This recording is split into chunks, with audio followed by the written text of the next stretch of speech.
Hello, my BMX nerd friends. Welcome back to Kanode Knows. Life is not a real thing. I just had Catfish, Morgan Wade, and Koji Kraft in my living room. This is surreal. I would have loved to do like one-on-one in-depth podcast with each and every one of them, but it was really fun just to shoot the shit. I think this is the first multi-person one that's especially in person. So it was a different vibe, and I had a good time. I kind of just was like, let's go with the wind and see where this conversation goes. I think my favorite part is talking to Morgan about his megaramp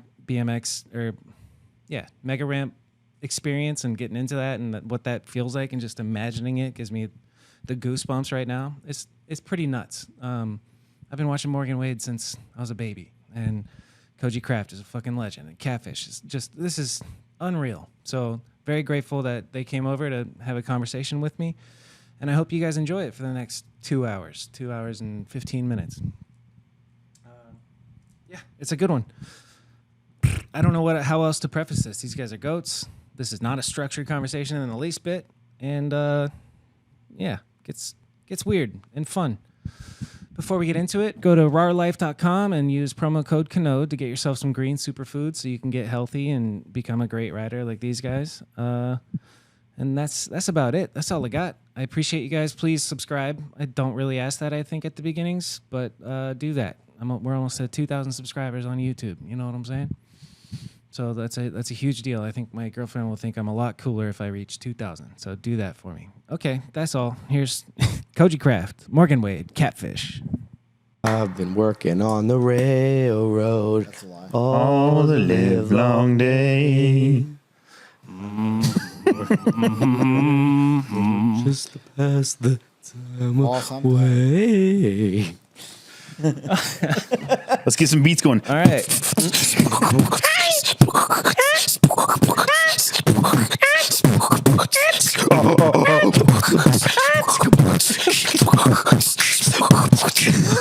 sounds like an arrhythmia. Trip is looking at us like, what the heck is going on? Hi, Trip. All right. It's okay. We got Catfish. We got Morgan Wade and Koji Kraft. Hi. What the fuck? Hi. What the fuck? And you guys are in my house. What the hell are we doing? What are you guys in town for? What's going on? We're hanging out. There's a three-legged animal convention, and these guys didn't believe me it existed. And I knew that you were showing Trip. No, we were in town doing shows, and we had linked up to do a podcast. And then I came over the other day. We just chilled, hung out with the homies. Yeah, we had a podcast food. in real life. It was the best. Yeah, those are actually awesome, especially when you haven't seen somebody in a long time. Yeah. And then I was scheduled to come over today, and then earlier I was like, you know what? I'm an interesting person, I'm not going to lie, but Morgan Wade and Koji are with me. There's way more people that they're more interested in what they have to say, and we could do this anytime. So I was like, let's bring them over. Well, it's always good to bounce stories off each other. We've done so many trips together that we have tons of stories, and it's easy to just kind of like get the dominoes rolling with stories. Real. So here we are. Let's get ready to rumble. Koji is eating an Arizona edible. And things could get interesting. Do you know how many milligrams? At this point, or what do you mean at this point? I mean, at this point in your system right I mean, now. in the beginning, it was like 10 each, but like, I don't know how many. Each. He says each. Yeah. I can't see anymore. Yeah. No, but we're having so high fun. you go blind. It's rain. Where'd the rain come from? I didn't think it rained in Arizona. You brought it, man. I told you. It's crying. The rain. The Arizona's crying because I'm here. That's right. It's been a weird couple of Like days. the desert missed the rain. Yeah.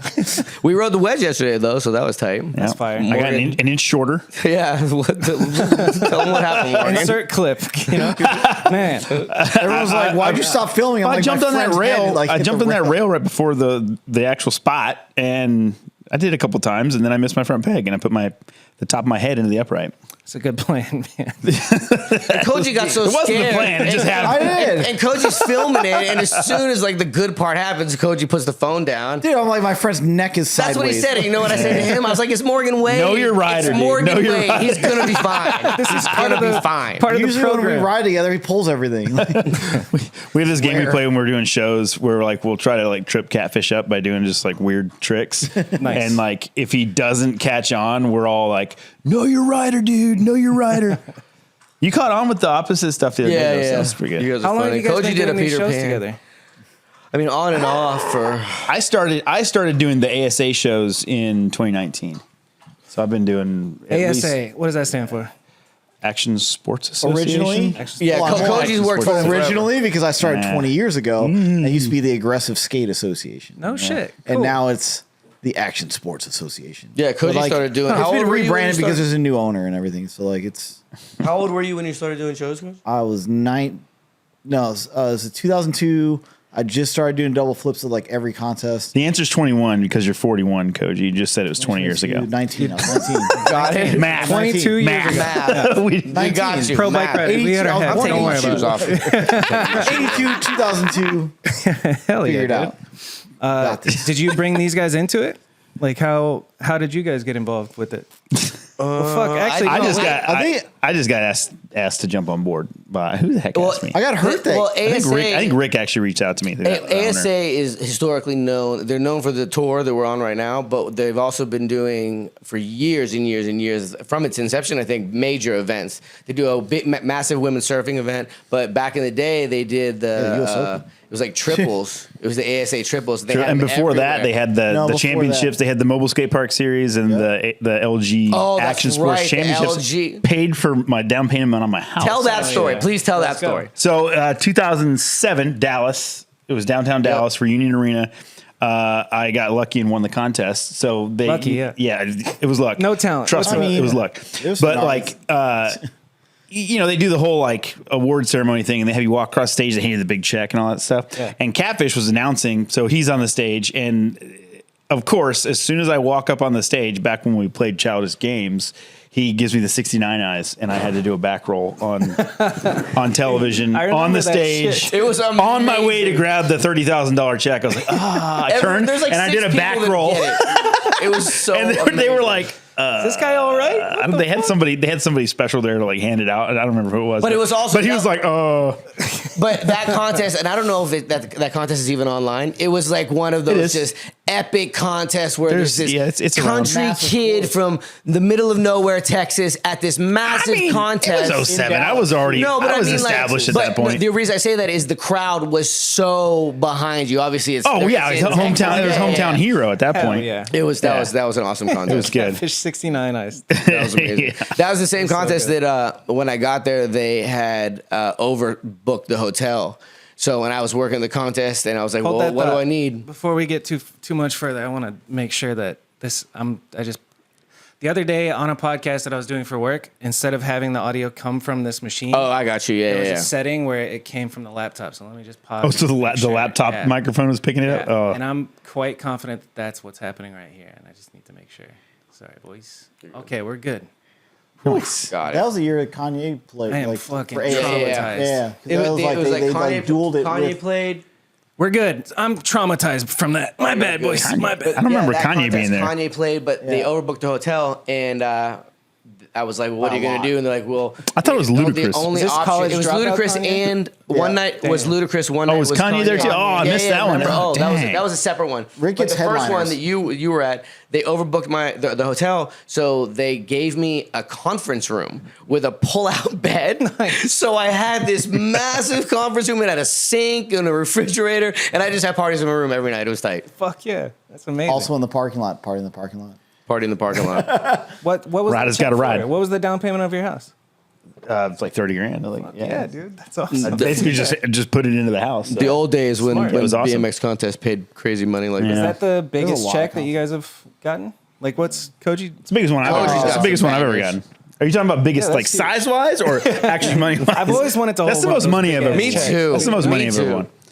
Yeah, yeah. ASA was like really good with like actually like making sure it's divvy out like a higher sum than the other contests. So it like made more incentive for like the higher names to go to them. Listen to him So like sucking that up was to like Rick their over there. marketing Yeah. ability to like be like, oh, we got these No, I did it on high-name purpose. athletes Make for it this worth it, contest. you know? And it's also like every athlete was like, dude, we're getting paid double than what X Games and everybody else is paying. Yeah. Why would I not go to? And there's 5 more of these events. Like they're always like a series. Yeah. He wants to That's make fucking that awesome. 21 Yeah, years it's- into yeah, 40 I years. How did you get into the I ASA was- schools? So, like, first, for people who don't know, you guys are like doing shows at schools for kids and traveling around the whole country doing this. Like, what all are you guys doing, and what is it? How did you get into it? I mean, in the beginning, it was literally doing the shows on the weekdays, and then on the weekends you'd be at the contest series.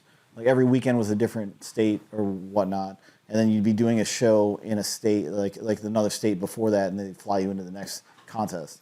And some of them were like overseas, so you'd be flying back and forth a lot. Hell yeah. But like that's what like the ASA World Tour was. Yeah. So like you'd literally be flying back and forth to shows and then doing these contest series. And How did you get invited? Just like him? Just somebody emails you and so says Jimmy you're Coleman awesome. Come do this.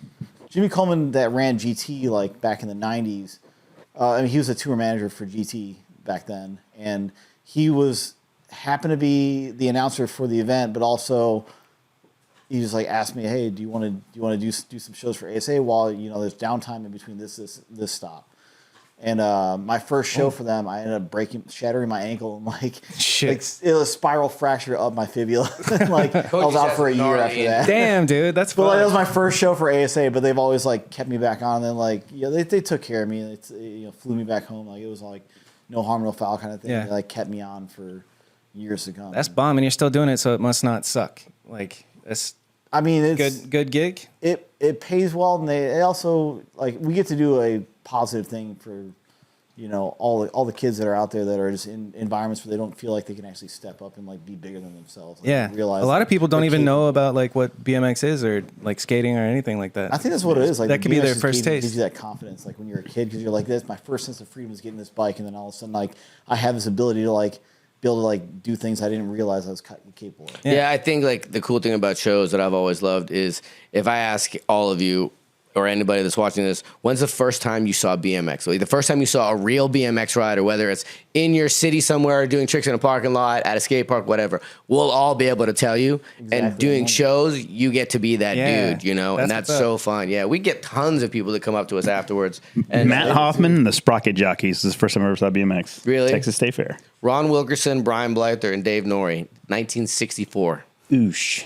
Doug Flashuta, Hiro Toshida's Fast Break Freestyle, and Matt Wilhelm was one of the riders. And like me and Matt have been doing shows. That's sick. Matt still Fuck rides yeah. too. Matt kills it. He's been Hell in a yeah. lot of international Yeah, contests. that's the wildest thing. The show I watched, it was Hoffman, Mira, McCoy, and I think Rick Thorne.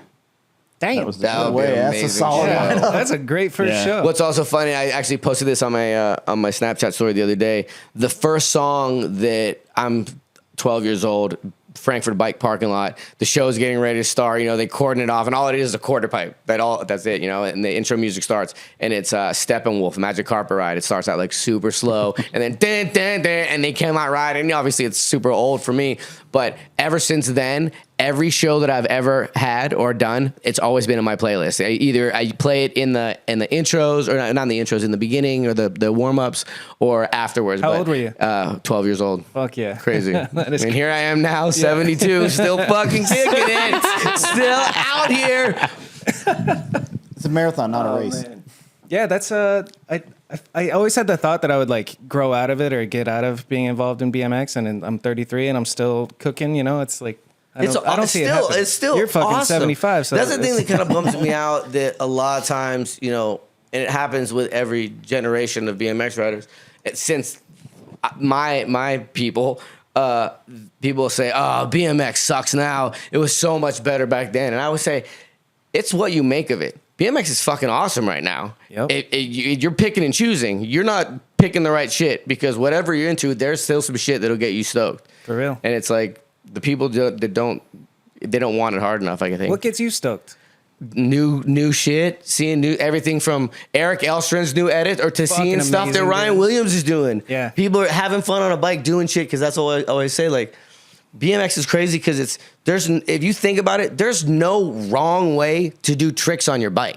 Facts. And that's what I always tell, I always, even in the shows, I ask, how many of you guys can ride with one hand down the block? One hand. How many of you guys can ride with no hands down the block? Oh, sick. You're a flatlander. You can ride no-handed. That's a trick. Hell yeah. Yeah, that's bomb. What gets you stoked right now, being in the game for this long?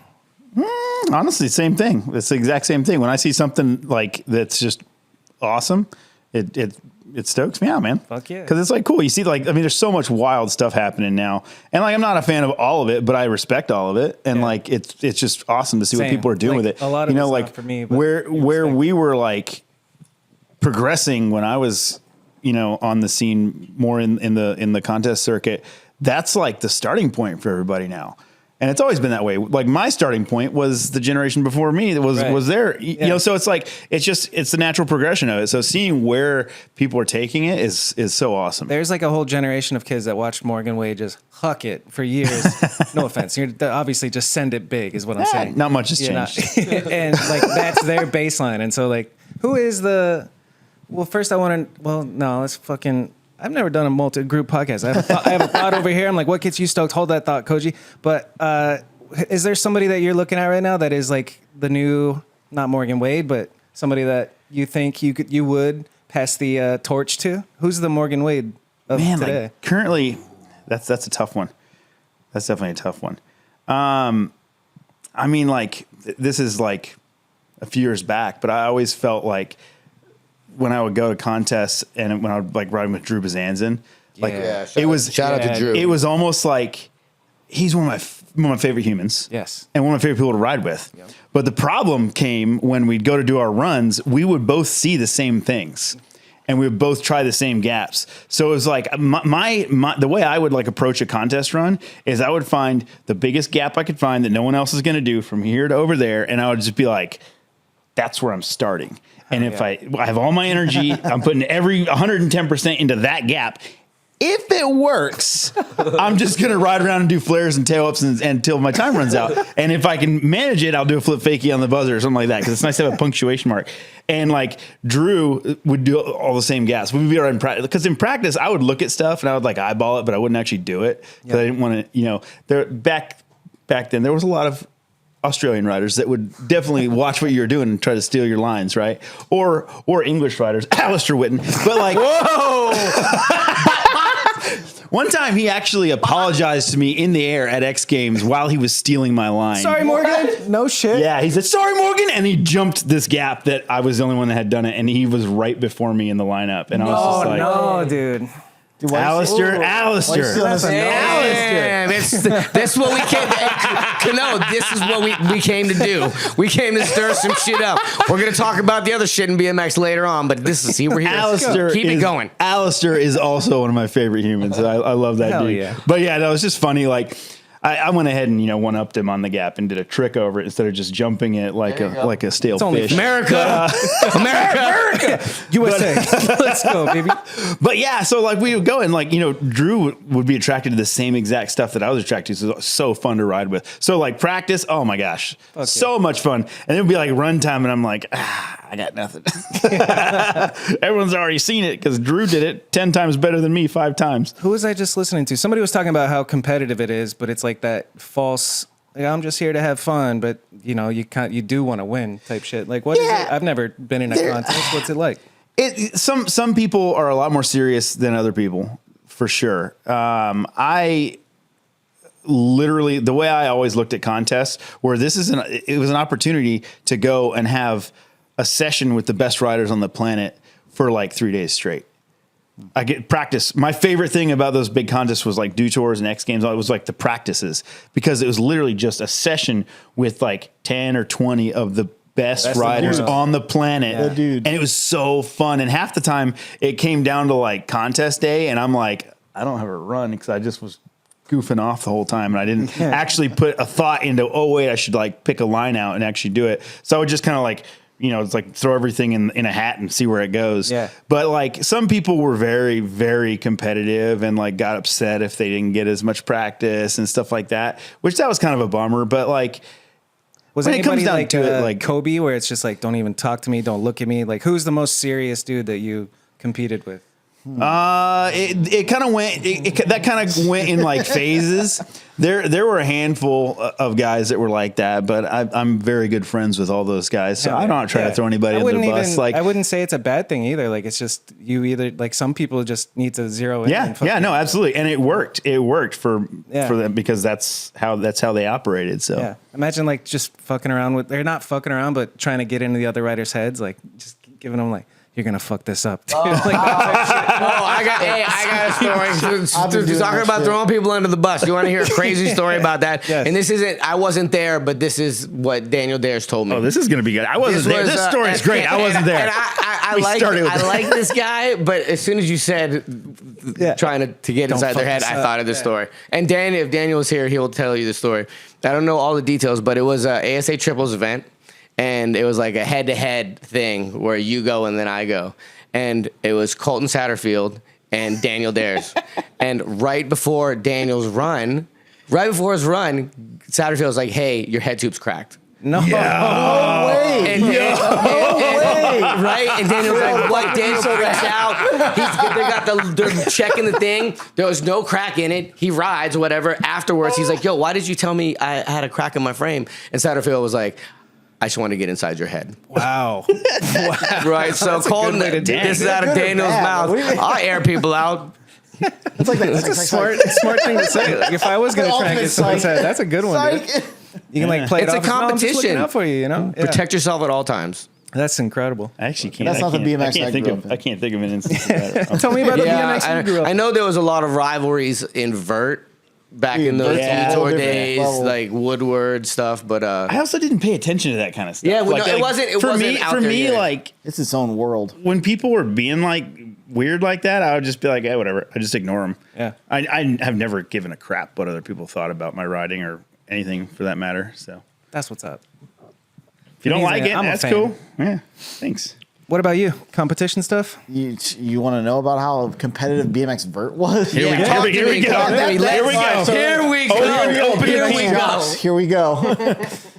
No, but like I'd never gotten to BMX for that reason. That was like the whole reason why I didn't want to be a part of those jock sports. And Right. stuff. Like my brother played football. He went to West Point, like played in the Army football team. Like it was a serious like sports, all this bullshit. And I didn't want anything to do with that, so I was a gymnast. So in my freshman year in high school, I was a state gymnast. Did you have the pants that said "nasty" across the butt? What? What gymnast do you know? Gymnast. Wait, is that I've been to Woodward, okay, back when they actually had gymnasts. See, I never had money to be a club kid, so I was in like the public school like gymnastics team. But then I ended up going to state because my freshman year I was like I had that motivation to like learn everything because I only wanted to learn backflips on my bike. It's the only reason why I was in gymnastics. Yeah, fuck yeah. I It's think hilarious because like yeah. my coach was like, "You're letting down the team." My senior year, I quit and like started like doing shows for Schwinn and everything. Yeah. So, like that whole career picked up. But it's like my coach was like, "You're letting down the team." Blah blah. I was like, the whole reason why I was here because I wanted to ride my bike and get away from team sports. Yeah, for real. But I mean, So you did team sports. And then you got into it. And then what was it like? Necessary like, evils. tell me about the vert shit. Well, so you were saying before. What was the question before that? The Competitive Getting in shit? people's heads on the deck. No, before all What of that. gets you stoked? Oh, what gets you inspired? What gets you stoked, right? You stoked right now. All right, so Also, put everybody, it closer, this Koji. is to me what freestyle is like you give me 10 people that can do a tail whip, I'll show you 10 different ways to do a tail whip. Like no one has the same aspect. Like we were all agreeing on that whole thing. Like freestyle is meant to be, it's a freestyle. Like there's no set way. Like you don't have to like do your arms in a motion, or you can't just not kick it and like downside whip into it. Like it's however it works. If it lands and works for you, that is the way you do it, and that's your style. Yeah. And like that's the thing that we don't celebrate. That's why I say like the display of abilities. Everyone like kind of gives me shit because I'm like, why are we doing contests when like it's really like we're displaying each person's capabilities. One of the things I want to point out, and to your followers or viewers that might not know the Koji, nerds. we'll put some Koji clips in here. Yeah. Koji, he grew up in BMX. He literally turned pro when he was 16, and he grew up in the magazines. He was this little kid, this four-eyed. He had these big glasses, and he killed it. Koji was the second person ever to do a double backflip in a contest. Fuck yeah. And but the thing about Koji's riding has always been so original that I've told Koji this from back in the Do Tour days, where Koji would always get judged against himself. On vert, everybody's pretty much doing the same thing, but Koji would be doing hard shit like bar switch hander. What else would you do? Bar switch handed no footers. Bar switch handed no footed No footed switch handed. no footed switch handed bar. on vert. The switch-handed's fucking me up. What and are you doing? Then Rock would catch the bar. Catch it with the wrong hand? So you spin the bars, and as it's spinning, you catch it with the same hand you spin with. Hell yeah. But like, because he was that's so just like It makes my heart drop every time he does a Everyone switch does it hand. 'cause it's like- Literally. so scary. Mostly because I've seen him get knocked out about 50 times doing that crap. But because he would always do that, he would pull it in his runs. But because he would always do that and nobody else would, at least in my opinion, he would always get judged against himself. Where he should have been scored so much higher in so many contests. He got so many second places in his life because he got judged against himself. Well, I'm not going to call the judge that said this to me, but he said, "Well, you did so many variations in that one air that we were writing down the last wall and we didn't see what you did." And I was like, Yeah.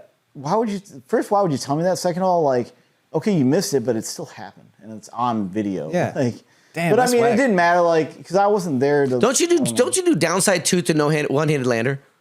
Well, I haven't done that. tooth to one-handed like roll out. Two-handed. To Yeah, one-handed lander. that's nothing. I have a But, like, great clip of him doing that at the Longview Park. 9-foot quarter. So, Just my first dying. Day back, so, And I was Oh rolling yeah, around insert that clip. Insert that clip. I was Insert that laughing like clip. I'm laughing right now. No, the first one was the fucking nose pick on the coping to coping spine thing, and I just fucking Went to his balls. balled myself, and just Yeah. going, and you hear the air coming out of my chest going, like every BMXer knows that fucking feeling of just like defeat and just like I can't even get a breath in. There's nothing better than laughing at your and friends that's what I was hysterically gonna while they're in pain. Because you're like, I'm good, but like I'm not good, but I'm like, I'm gonna pretend I'm good. But that's how you know you're a good person and he's a jabroni. Because when you had all those crashes, you can't even hear you crashing because he's laughing so hard in the clip. Hey, and then you crash and he puts the phone down because he's worried about you. It doesn't but even mine was, pale. like more funny than like Hey. someone hitting their head. Like that's a whole different. It's not even a comparison to how loud I was laughing when you crashed trying to bunny hop those kids in Vegas. Insert the Dude, I clip. thought you broke his wrist. Yeah, insert that clip. Did you see me go? Did he just break his wrist in half? Like I died. I almost broke my man. collarbone on a bodied bunny hop. himself. I literally fell down. I was laughing so We hard. have a lot of fun. We definitely have a lot of Yeah, fun. some at these people shows. get offended at when you laugh when they fall, but it's like as long as you kind of know they're all right, it's pretty fun. It sounds weird, but in shows, I like it when they crash. Obviously, not that I don't ever want them to get hurt, but I like it when they crash because if the crowd is getting behind Morgan because he's doing a 360 Superman whip and he slides out, everyone's like, oh, Morgan does a push-up. Everybody's like, oh, crap, this dude is a beast. I got a mean worm. Yeah, and hey, do you guys want to see him do it? Make some noise. They're sending their energy to him. They've already sent it to him one time. They got let down. They send even more energy. Let the kids down. He pulls it. Everybody goes nuts, and everybody's a part of that energy. You've engaged them, you know, and that's what's that shit's tight. It is tight. Like My- seeing the whole process is so dope. For me, the laughing is more of a defense mechanism, I think, because I laugh when I crash. I laugh just as hard when I crash, Right. unless I'm like really hurt. Yeah. I'll be like, ugh, but for the most part, I'm usually laughing. Yeah. If he's Or doing doing push-ups, some he's stupid good. push-ups or the worm or something stupid, but like that bleeds over to when I watch my friends crash too, because most of the time they're okay. Right. Yeah. And And if they're not the laughter okay, then dies I'll pretty then quick, you know? I'll definitely switch modes Yeah. real quick and help however I can. But Well, like the few times I've seen Morgan just be like kick when him I in the see him ribs. go behind the trailer, I'm like, oh, this is real, and I'll literally like the announcers whatever announcing, and then I'll like go around the back and be like, hey, are you? He's like, you'll give me like a nod, and I'll be like, we got each other. We've done it for each other tons of times. Yeah. about a month and a half ago, Yeah. I bent my thumb as far down as you can go, and it popped, and it still hurts. Hurts right now. I don't know if I broke it or not. Did a 720 and got off axis and just landed and bar caught it and just ripped my thumb back. And I was just like, oh gosh. I made it through like a flip at the end of the show. The first show too. And it was the first show of like a 4-day thing down in Houston. It was me, Koji, and Sam Bowman for BMX Pros. And like literally, I was like, how am I going to ride the rest of the week? And it just came down to if I just squeeze with these fingers as hard as I can, it's bearable. Get the fuck out of here. Yeah. Yeah. It sucked. You But take your thumbs for granted. You just made me Dude. think about my thumbs and not being in pain. This is dope. after literally maybe like 2 or 3 days before this tour started, I like did this with my thumb and it went and it popped. And I was like, oh, it was the most relieving feeling. love that. It was like it had been out of place for a month and a half and it finally went back into place. I was like, oh my gosh, it's so good. And I could move it again. I couldn't do that. That's it was, fucked. oh man. like I said, speaking you of take that injuries, for granted. I'm curious because you guys are fucking savages. Like, what's the longest you've been out? I don't want to. I've never even been hurt other than my thumb. Injury? No shit. You're Never. full of shit. You got me for a second, dude. I was like, wait a second. What? I've Arizona took more than 3 of his teeth years ago. Yeah, Chandler, I did a first clip in the Levi's video, super whip on the 2 bumps, and I overshot. I actually did it once, and then I went back to do it again to do it better because I'm pretty hard on myself over what my Superman tail-ups look like when I'm filming them. And I was like, I wasn't good enough. I got to do it again. So I did it again, and I overshot a little bit, and my feet missed, and I just went straight to my face. I had a mouth guard in. to the ground. To the ground. Yeah, just hands down. I can see it. Nothing like cement parks. And literally, I roll the clip. Start the clip. Literally, I pulled my mouth guard out, and there were 2 teeth in it. No fucking way. Oh, I hate that. And so I had a much, concussion. dude. So shortly after that, I forgot where I was, and then we ended up at the hospital, and it was a good time. But Great that times. didn't keep you off the bike for too long. Teeth, you can ride without. Teeth. Yeah, concussion. about, like- The concussion's usually several weeks because a lot of times, like I have trouble getting my balance if I've had a real bad concussion, and I don't want to hit my head again and cause worse damage because your brain is pretty. Do you think delicate. you have CTE? Oh, hands down, yeah, of course. What are Of the course. symptoms?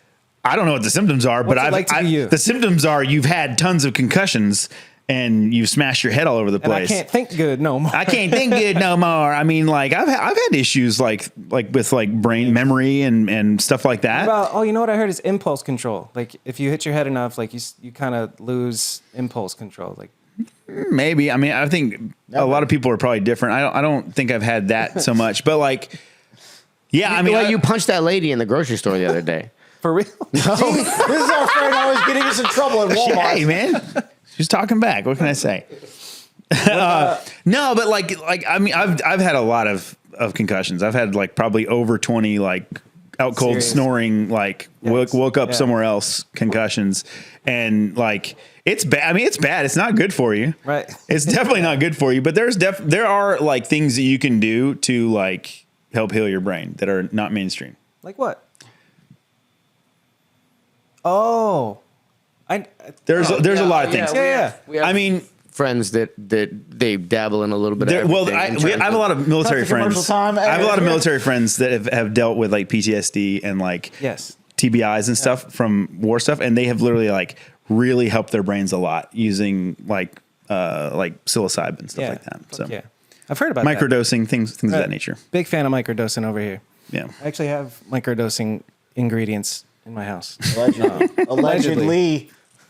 Looking out for you, bro. That's the next weed. It'll be legal in the next. I think it's couple legal in a years, couple states already. Yeah, Isn't it? exactly. I think. I mean, Oregon? anything. Study, it's coming. Honestly, anything can be abused. Anything can Right. be abused, and if it's used properly, like it's very effective. Yeah, and medication. there's a lot of drugs and bad shit. Like, what does alcohol do for you in a medicinal dose? Like, not fucking much. Right. You know, like a lot of other substances that are perfectly like acceptable don't provide any benefit, but then these ones are demonized, but they actually help people get. You know over why, trauma. right? It's because Big Pharma can't make money off of it. Yeah, exactly. It grows everywhere. It's super cheap, and they don't have a way to tax it. Right.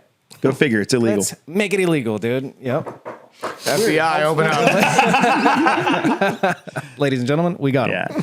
No, but I mean, like, yeah. So, like, the other issue is like, like that movie that came out a while back with Will Smith about like CTE, about the football players and like committing suicide and all that watched stuff. that one. It made me very angry. Really? I saw it on an airplane and I was furious at the end of it because that is they basically said, oh, if you do this, that, and you get an injury of this nature, it will make you suicidal. That was the point they were trying to get across with that movie. They were trying to bring attention to it.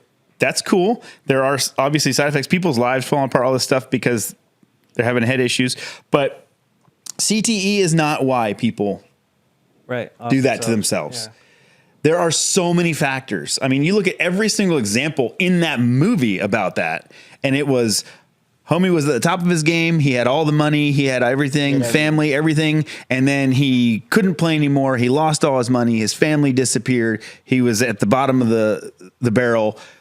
But it's what is that a recipe for? Even if you don't have CTE, people people do that with that. So, I mean, it's very unfair to look at a situation like that and think that's the reason. And that's the point they were trying to make was, oh, this is the reason this stuff happens. Yeah. And there have been other things that have been blamed on that in our industry that I know hands down that was not the cause. Yeah. I don't like that either. I don't like that. That's the main. I should probably watch that movie if you can remember. Yeah, and it's convenient that the only way you can find out if you have it is if they cut your brain apart and look inside your brain. Wow. Yeah. So it's like all these people that have this, they're like, oh, he did this, that, and that. We should check his brain for CTE. And then they cut him open. Like, yep, he had it. That's the reason. It's like, no, there were a lot of other reasons. Yeah, exactly. A lot of things combined. Like, that is like the farthest, like if I've probably had way more head injuries and way more of that crap in my brain than most of those football players in that movie that they were talking about. And I don't have any of those issues. And it's because of my headspace. Right. Yeah. It's because of my headspace. It's because of the CTE, like, yeah, I mean, it's like, yeah, there's so many factors to it. But I remember it was like a big What's your purpose for living? Is it your sport? Is it money? Is it this, that, or whatever? Or like, where do you find your reason for existence? Right. I don't find it in any of those things. What do you find it in? In my relationship with Jesus Christ. Let's go. That's a damn good foundation. Yeah. Yeah. And everything is based off of that.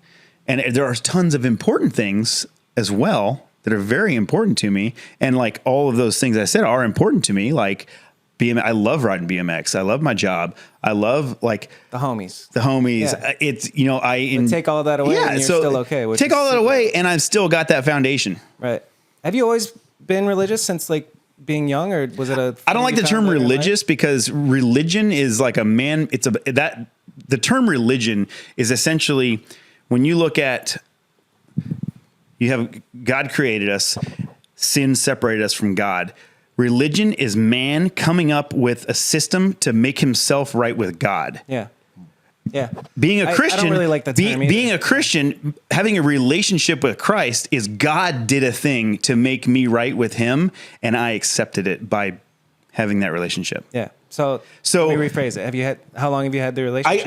I grew up, my family was Christians growing up, and I grew up in that world with those influences. And I was probably about 8 years old when I decided that I wanted to have that relationship. And then there was a long period where I just, kind of did my own thing. Yeah. Cause there, tons of people can be Christians and just be like off doing their own thing for a while. Don't really think about it. But if there's that relationship, once it's there, it's there. So what does it look like for you? Like on a day-to-day basis? Are you praying? Are you like, dedicating absolutely. A certain amount of time every morning, or is it like I try to. I'm not the best at schedules and keeping on top of things like all the time, but I definitely try to have my head in the Bible and be reading and learning, because that's God's way of like interacting with us. So I go at the Holy Spirit. That's your line of communication, and the Bible is how you can learn, right? So if you pray, you can get answers from the living Word, the manual, I like to call it. That's bomb. Yeah, man. I just did a podcast with John Mata, and he recently, just the past couple of years, he's studying the book so hard, he's taking it quite literally, and I was blown away. I was just like, oh my God, I've never even known some of the things that he started telling me about, and I was just like, what? The firmament and Earth is flat. Shout out Catfish. So are you guys on the same team, the flat Earth? No, I wouldn't say that. In the Bible. Well, the firmament is in the Bible, but there are creation scientists that have their ideas of how that would fit in to a pre-flood Earth. You saw the guy on Rogan. He was just maybe a month or two ago, and he was like the smartest person I've listened to have a take on God and like address all of the science questions that arise. And Rogan hit him with some tough ones, but he came back, and I was just like, I like this. It was pretty interesting. Yeah. I'll have to share it with you. It was super dope. That's a tangent. I mean, there's all kind like that is a long conversation, but like there's good points on both sides of it, and like I really like the idea. I like the idea of like flat Earth because it's essentially center of the universe, right? We are God's creation. We are what He created the universe for. I like that idea, but I also think that like God created everything with rules.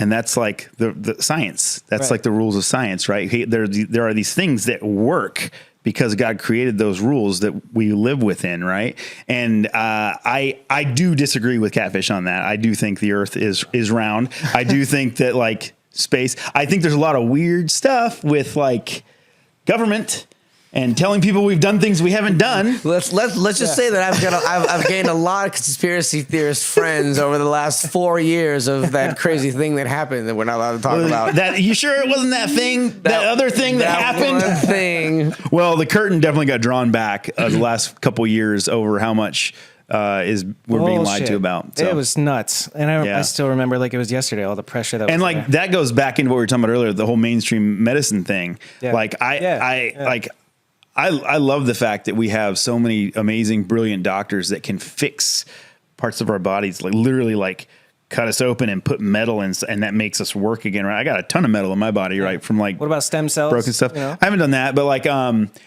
literally like it's awesome that people have been able to learn how to do that to help. But I think there's a lot of people that doctors that literally just do what they're told by whatever powers that be. Yeah. And they're just like, oh no, just take a pill for that. Right. Just take a pill for that. Make this guy some money because he's getting some money for making that transaction. It's like, you want to talk about a drug dealing problem. Let's talk about painkillers. Yeah. Yeah. Big time. Pain is our body telling us something is wrong. You better stay off of that. Yeah. Or, hey, why don't you chill for a while because you got pain? Now, I understand there are people with chronic pain that like, I totally get that. Something in my body hurts pretty much all the time.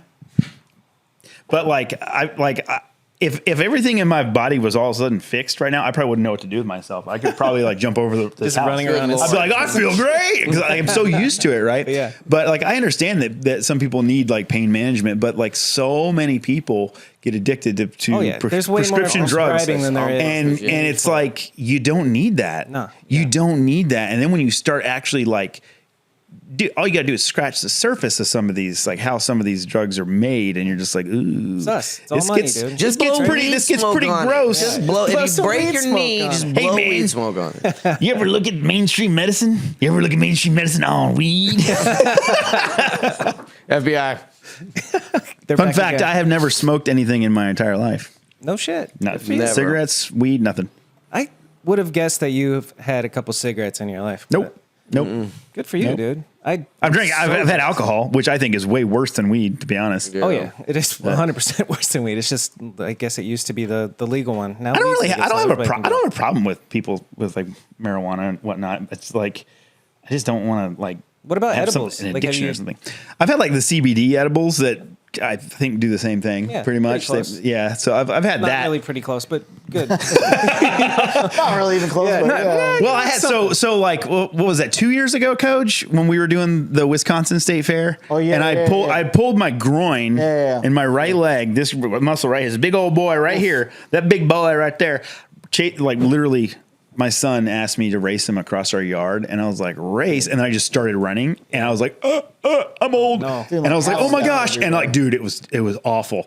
And like, then I went to Woodward. I kind of healed up, was able to ride X Games. And then I went to Woodward right after that. And I tried this insert clip ice pick over on this big wall in lot 8 and just obliterated myself and pulled the other side. Oh, no. So now the groin muscle that runs up on both sides, I'm just like hobbling around like, oh my gosh. Like You show up like, to the show and you're and like extra dude, I looked like I had a load in my pants. Like I crapped my pants. I couldn't walk straight.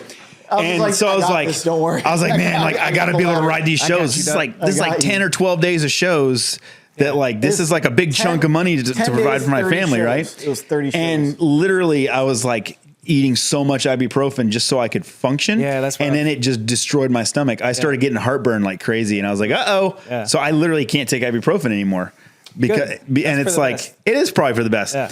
But like for years and years, ibuprofen was the only thing that would work for me with pain. I would just be like, take like, 600 milligrams, 800 milligrams, and I'm like, knock it out. It's good, right? Yeah. And because I had to take it so many times, so many days in a row, it just started giving me gnarly heartburn. And I was like, yep, we're cutting that out. And then I was just like, how do I function? And Koji's like, hey man, I got this CBD. You should try this gummy. And I was like, okay. And then I fell into my phone later. Did it work? Like Probably- for the Maybe groin forget shit? it, yeah. The CBD?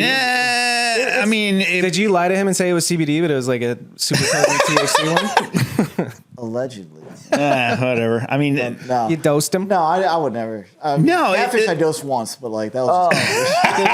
That's messed up. It is. messed up. It is. But you made some incredible art, and there's a lot of cat buttholes out there in the world because of this. That's Let's messed go. up. Yeah, tell him what happened, Coach. needless to say, I don't think it worked for me. Yeah, that's okay. Otherwise, I'd probably still be using it. Yeah. So we're in Colorado, and apparently there's something called dissolvables that is odorless, tasteless, and it's weed THC powder. Cool.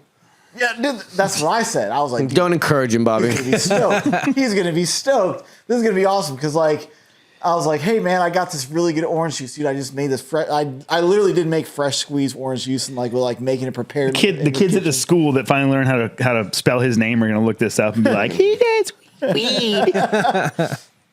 Anyways, so we're in a legal state. That's right. And this is in the past. This is over 7 years ago. Allegedly. Anyways, I make this great orange juice, like concoction, like super juicy, just the most delicious juice you ever have. And I'm like, hey man, have some of this juice. And I dose both of us. So I'm gonna share this moment with my friend. This is my mind speaking. I see you looking at me like Your turn. Didn't tell me. so we drink. Did not tell me. These cocktails, and we're just like having a good time. He's pacing the house, just back and forth, Looking for my wallet. looking for everything. It's in my Lost pocket. This is everything. Weird booze. I could not figure it out. It took me 45 minutes to figure out. I started hearing he's smells. I really want to paint something. I really want to Hearing paint something. So I smells. started hearing smells and figured something was wrong. 10 milligrams. I had no idea what was going on, Koji. You gave me an orange juice and I had a grilled cheese sandwich. Next thing I know, I'm seeing Kaleidoscope. Koji goes hard. That was a good edit. Kaleidoscope. Chris Kyle. shout out. Yep. Dude. Oh, yeah, it was. That was fire. Chris Kyle, I just cool was is that, not to cool guy anybody, but I was just at a party. Chris Kyle had an open bar party at the UCI World Championships in Glasgow. Like it was like a Red Bull party, open bar. It was fucking awesome. Shout out Chris Kyle. Yeah, shout out Chris Kyle. He's the best. And just those Red Bull projects in general are Yeah, fucking they go nuts. I love that nuts. stuff. Red Bull. You were on Monster. That's a topic and that I want to talk. I was researching you and watching your old Def Grip video, and I saw the Monster hat, and I was like, oh yeah, like you were on Monster. How did that start? It's actually a crazy story how that even came to be. Jamie Bestwick was doing Monster demos with Pierre-Luc Gagnon, the skater. Yeah. And they were both on Monster. He owns Eddie's, by the way. And Pierre. and PLG? Oh no, I was thinking. yeah, Pierre. no, PLG. Never the mind. skater, yeah. Disregard that. And PLG. Bestwick's like, yeah, we're doing Monster's doing vert demos at the O2 Music Festival, one of the biggest music festivals in England, in Hyde Park in London, and they need an announcer. Are you down? I'm like, hell yeah. So we go, announced, hung out, partied with Was that Soul Bowl? all the Monster people. No, it was just a Monster demo, okay. And met the one of the head dudes at Monster, and I told Bestwick, see if he can make something happen, because I was doing a lot of contests at that time. Yeah. And next thing I know, boom, I'm on Monster. They sent me everything. It was so sick. It was like, What did they send you? How many mini fridges? What's it like to get on Monster? like when I started out, when I first started, and they signed me as like a personality, kind of like how Dingo was, because they knew that I was doing all these different BMX contests. So like, might as well have the announcer decked Rocking in it, Monster. yeah. So they started me out like $1,000 a month, and but then they would fly me to events like the MotoGP. Like I met like Valentino Rossi, like crazy experiences that I never would have had doing anything else. I can't even imagine like if I added up all the trips. And then we did a bunch of fun trips, like Monster trips, and it was always cool because everybody was sponsored by Monster at the time. You know, like all the big riders, Scotty, Goodler, Jamie.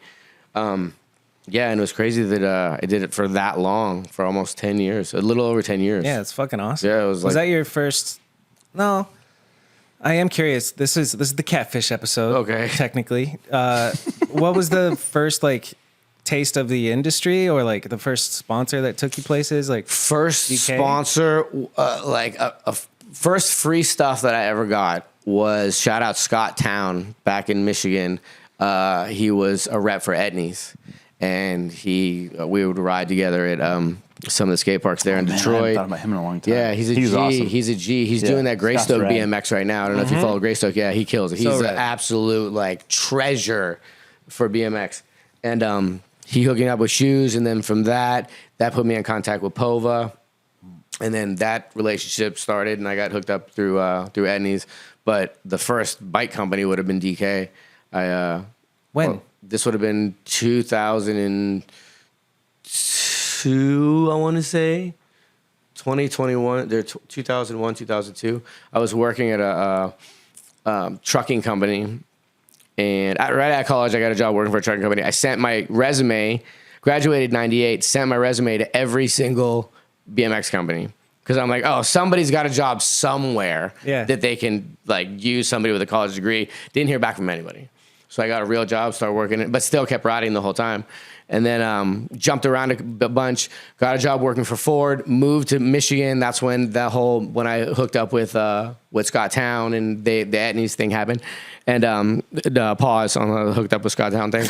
I was going to make a joke, but I was like, no, I'm going to let that one go. Everybody. I'm going to let that one go. So then I moved, and then my homie got me a job working for a Japanese wheel manufacturer back in Ohio. Oh, the spinner wheels, No, right? no. This is a car company. Oh. And so I moved back, and this is when I moved to Southern Ohio, moved like Cincinnati area, Mason area. This is when I met, when I came down from my drug test, because I was living in Detroit, came down to Ohio for my drug test and my final interview. I didn't have any place to stay in Southern Ohio. It was me and my dog, and the only person I knew was Dave Jacobs. Oh, no way, Dave. Yeah, so I hit up Dave. I'm like, hey, I'm in Cincinnati. Can I come stay at your house? And he's like, yeah, no problem. Was this the dog that bit people's faces? Yes. Shout out to Simone, burning in hell. Simone. But so I come down. Sorry, Brad Sims. Sorry, Chris Doyle. Sorry, Ryan Nyquist. Damn. Sorry. Got them all. Damn, Simone. If you've been bit by my dog, drop a comment. It's like a Pokemon. So I go. So Dave's like, oh yeah, you can come stay with me. So the first night I come to stay with Dave is the first day I met Micah Kranz and Quinn Semling. Wow. Both of them were riding. Micah was working for DK. So it was a Friday. So Dave Jacobs was like, the owner of DK has these, he has all this land. He does a haunted hayride. And we do shows every weekend. You should come out and hang out with us and ride if you want. So I was like, bet. So I went and we did like 4 shows, and I rode Flatland in one of them. They didn't have a Flatlander. I flipped the box to the deck because I was trying to impress everybody. Let's go. And then I announced one of the contests. And then at that show, Billy Danishek, shout out the Danishek family, came up to me and he's like, "Yo, what's going on?" I was like, "Oh, I'm from Michigan. I'm hoping to get a job down here." He's like, "Well, if you want to do some shows with us, let me know." I ended up getting the job. Go to DK, started doing shows with them. They gave me a frame. Long story short, Micah ended up leaving DK as a team manager. Billy hired me as the stunt team manager. So that would have been like 2002. Yeah. And then I started touring with DK. And then the next year, the year after that, it was that's when I really started getting busy doing contests like X Games, all that stuff. What was your first announcing gig? Was it that one? No, my first big announcing gig was X Games. But my first actual announcing gig would have been we had local contests. We had a skate park back in Youngstown, Section 8. Shout out Section 8 Skate Park.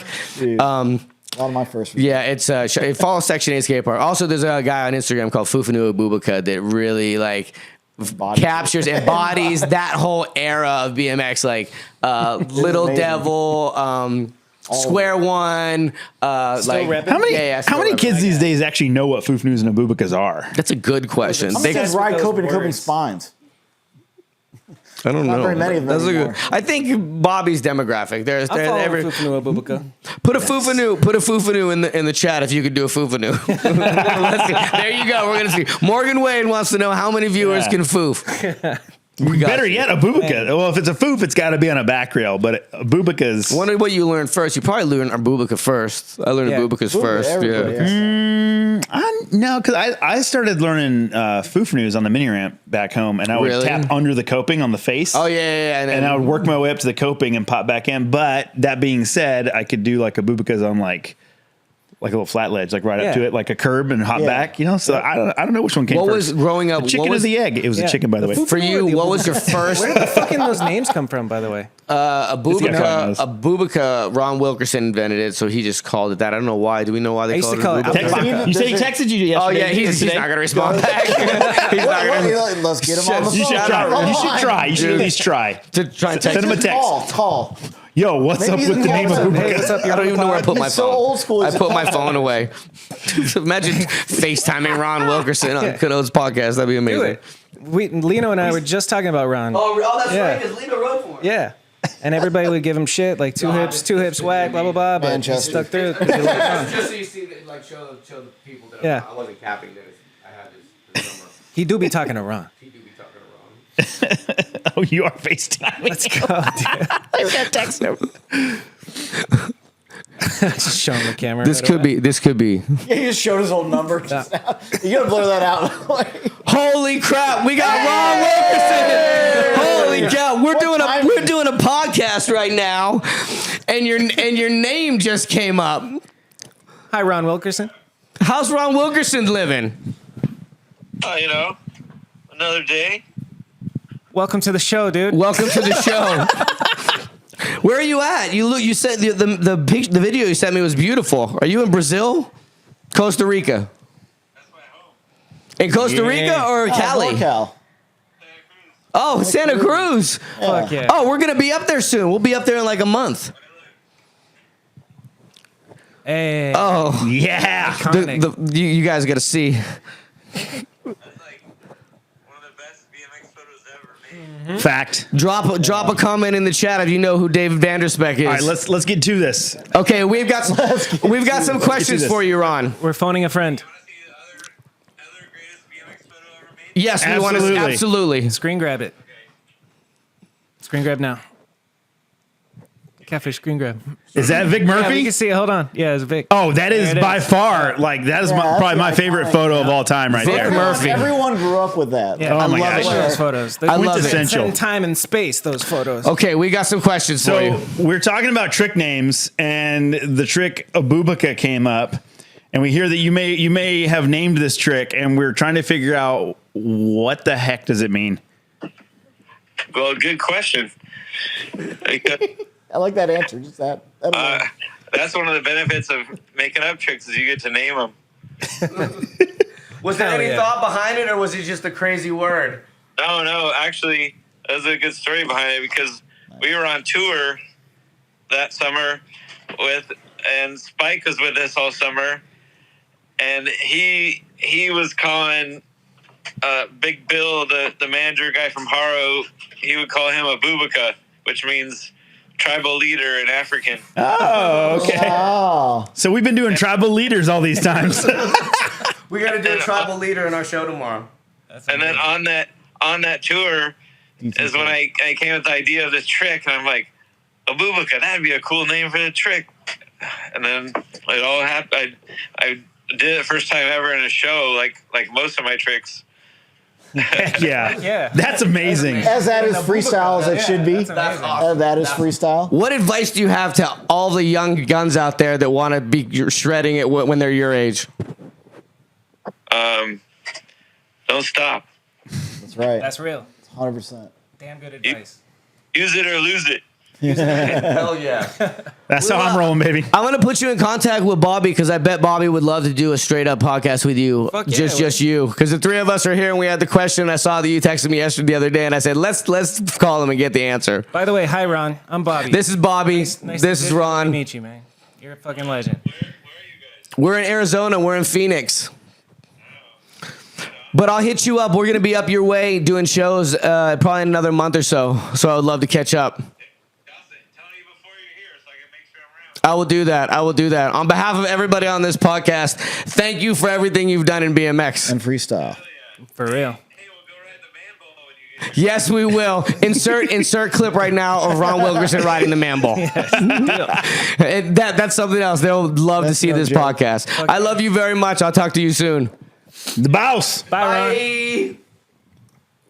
Damn, That was dude. epic. That was epic. that's epic. See, Right. See, Holy he was shit. gonna answer. That's crazy. I definitely did because a lot of times bold like move. he'll You're go, always where you're supposed to be. bold is move, what I Cotton. like. but not to get like sappy or sad or emotional, but it's crazy to think that the first time I saw BMX was the movie Rad.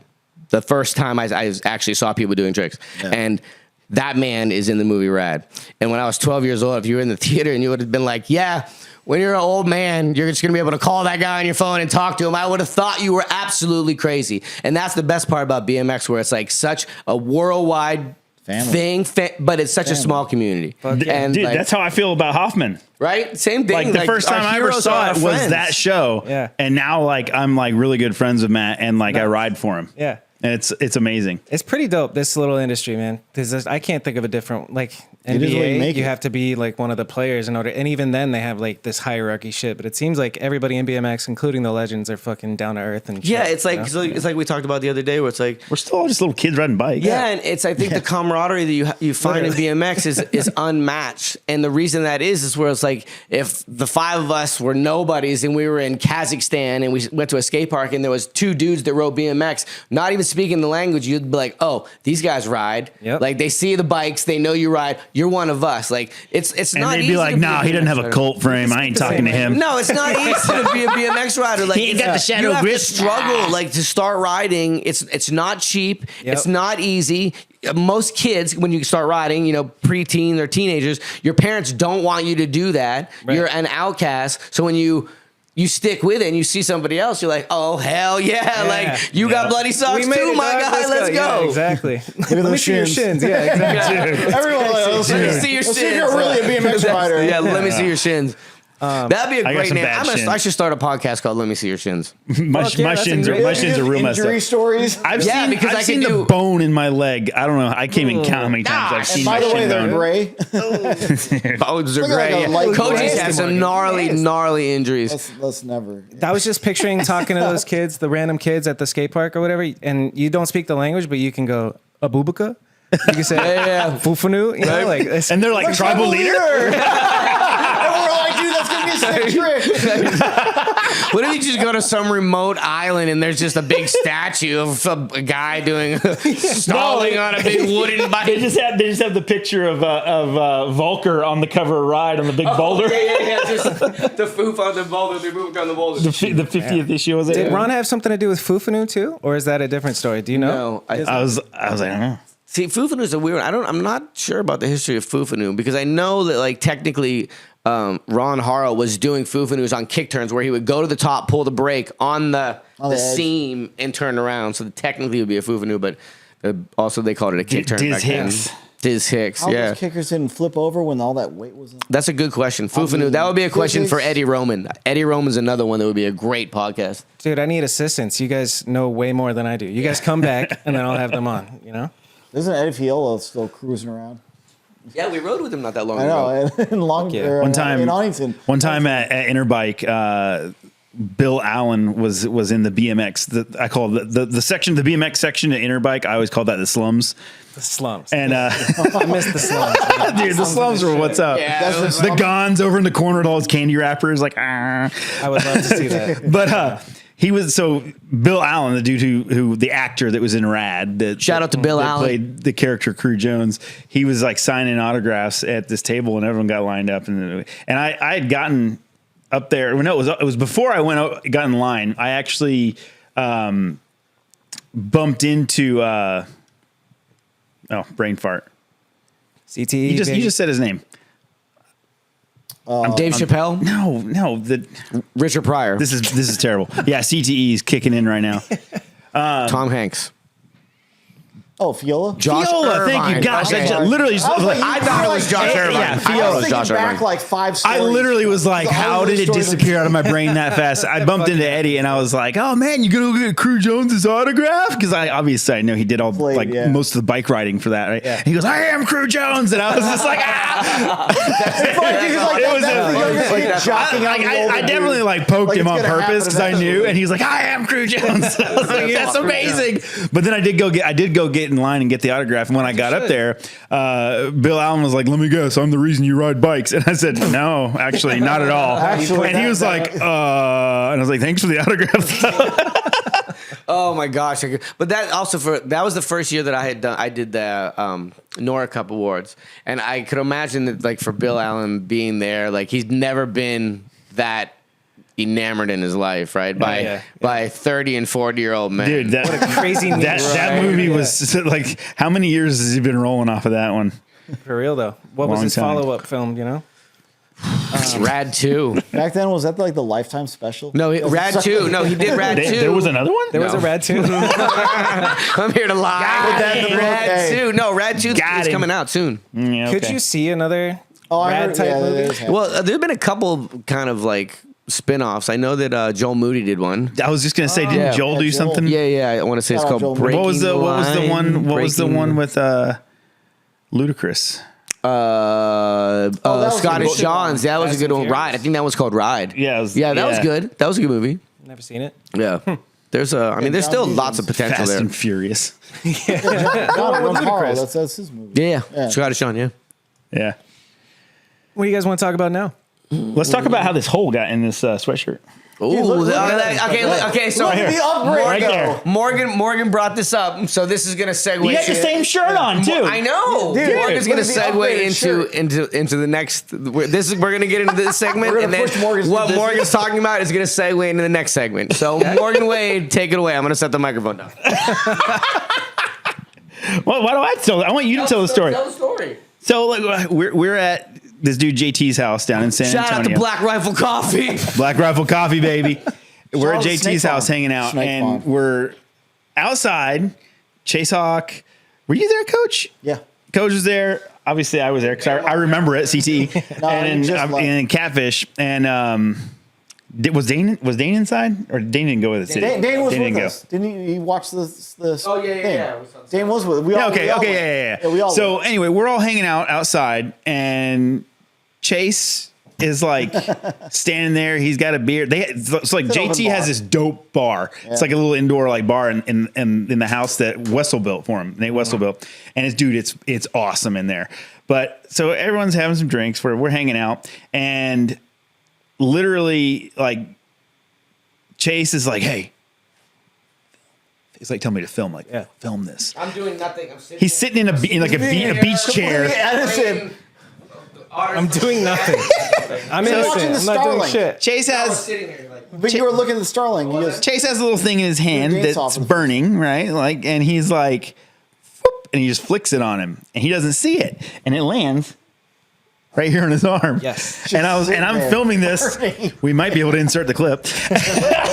I'm filming this just like this from the chair across the way, and it was smoldering for a while, and I was like, he's not gonna feel that. He's gonna catch fire, and then out of nowhere, he's like. He starts screaming like he screams, and then he lost his mind because Well, I mean, his shirt got a hole in it, and this is his favorite hoodie That's a that good his girlfriend gave him. Damn. And through the shirt into this bathing ape shirt, which apparently is expensive. I don't know. I'm not. Yeah. Insert the clip. I'm unfamiliar with the Insert culture. the I'll show you what it goes on StockX right now. I paid $120 for this shirt. Oh shit. So Okay. it burned through the sweatshirt, through the $120 shirt, and he loses his mind. Credit card receipt from when I bought this shirt in China, literally less than a month ago. This shirt was $150, Chase. I'm fucking pissed now. We're like an hour from our Airbnb, and he's like, "I'm getting an Uber back." And he was like, "Oh, dude." I don't know if I've ever seen I'm freaking out. I'm Like, freaking- you owe me $150. I'm pissed at Chase. I'm going through all my old He's text messages screaming at to see me if there's- because I filmed it. I was an accomplice when I was like, he just told me to film. I didn't know what he was going I'm to do. going through my old texts with Chase to see if there's anything I could put online to get him in Damn. trouble. I just hear muffling. There wasn't outside anything. This You were steel mad, Door. mad. I was mad. This steel door out here. And Chase is just like, shut up. Yeah. Do a little Anyway, breaks. he finally calmed down, and I felt kind of bad because apparently I was involved with it. So I made him a little piece of leather. I tooled this little leather logo on there for him. We sewed it on there. Logo. It's the logo and By hand. it's custom. Morgan does a lot. Actually, talk about that. Morgan's does a lot of really cool the story artistic segues stuff. into your. We'll get there. you We'll just get there. said. But like, yeah. So like, in the end, I think the shirt's actually worth more money now because now it's got a sweet tag made out of leather. One of a kind. Made by Morgan Wade. And it's done by an X Games medalist. your 2023 X Games silver medalist, Big Air, by the way. That's fucking nuts. Right? Actually, the big air shit is so crazy, dude. So, And I want him to talk Is about it this fun? stuff, but we're gonna we Seems can like it segue probably into the other feels stuff later. Easy, dude. Oh, it's the best, dude. You're flying. You can fly with no effort. You can do a 15-foot air with You can do a zero effort. No. Anybody can do it. Now, where you land is another story. Actually landing. Anyone can get 15 feet over coping You'll definitely crash it. If you roll in, don't hit your brakes, jump, and don't pump, and you just go straight. You'll go 15 Straight feet. body too. No I pump. made my stomach You'll tingle go like a 15 roller coaster when Now- he's talking about it. For me, I always work my way up to it and get comfortable on the quarter. I don't do any tricks for like 2 days when we have practice for like a week. I'll like 2 days straight. I'll do tabletops. That's it on the quarter because I'm like I'm getting comfortable with this thing, and then by the end, by the contest time, I'm actually somewhat comfortable, like going as fast as I can at it on that ramp. I don't blame you for not doing tricks, dude. What Still the- being like this is. If real, I could this get is away real, with this is doing, real. if I could get away with only doing one-handed tables in that contest, you would only see me do one-handed How tables. tall is It the is the quarter pipe? best. 27 and a half feet. A 27.5 foot quarter pike. The quarter pike, yeah. That's We'll fucked. round up to 28. It's 27 and a half. man. It's First one was like 25 with 2.5 feet of vert on it. I want to know like how you got introduced to it. Like when did it become a thing? I got there's a story behind that. Yeah. So in 2003 they had it set up for the first time for the skateboarders at the Staples earlier Center. than I would have thought. The Staples 2003. Center. It was Okay. 2003. Danny Way set it up and they did like a demo on it. And it was either that year or the next year. Rooftop will have to chime in if he's that butthurt over me not knowing what year it was. But he wrote it and killed it. He did like 360s over it and like he just wrote it with them and did like part of the little the demo, and it was awesome. And then they had like an actual contest the next year, and then for skateboarding, but no bikes on it. And then in 2006 was the first year that they had a BMX competition on it.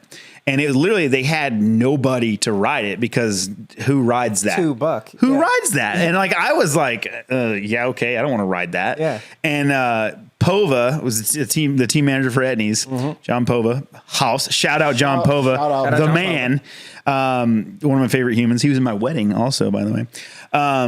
He was like, hey, bring your full face to X Games. Yeah. And I didn't know about the megaramp stuff yet. And I was just like, bring my full face. I just thought he wanted me to bring it for some photo op or something. I didn't know. I was like, Well, okay. you're going to use it. I was like, okay. And like, so I had it with me and we get there and I start hearing about megaramp open qualifier thing. And I was just like, ooh, that thing, like who would do that? Right. And they only had 3 guys that were going to ride it, but they needed a full lineup to have a contest, right? So they had Kevin Robinson, who has obviously ridden stuff like that.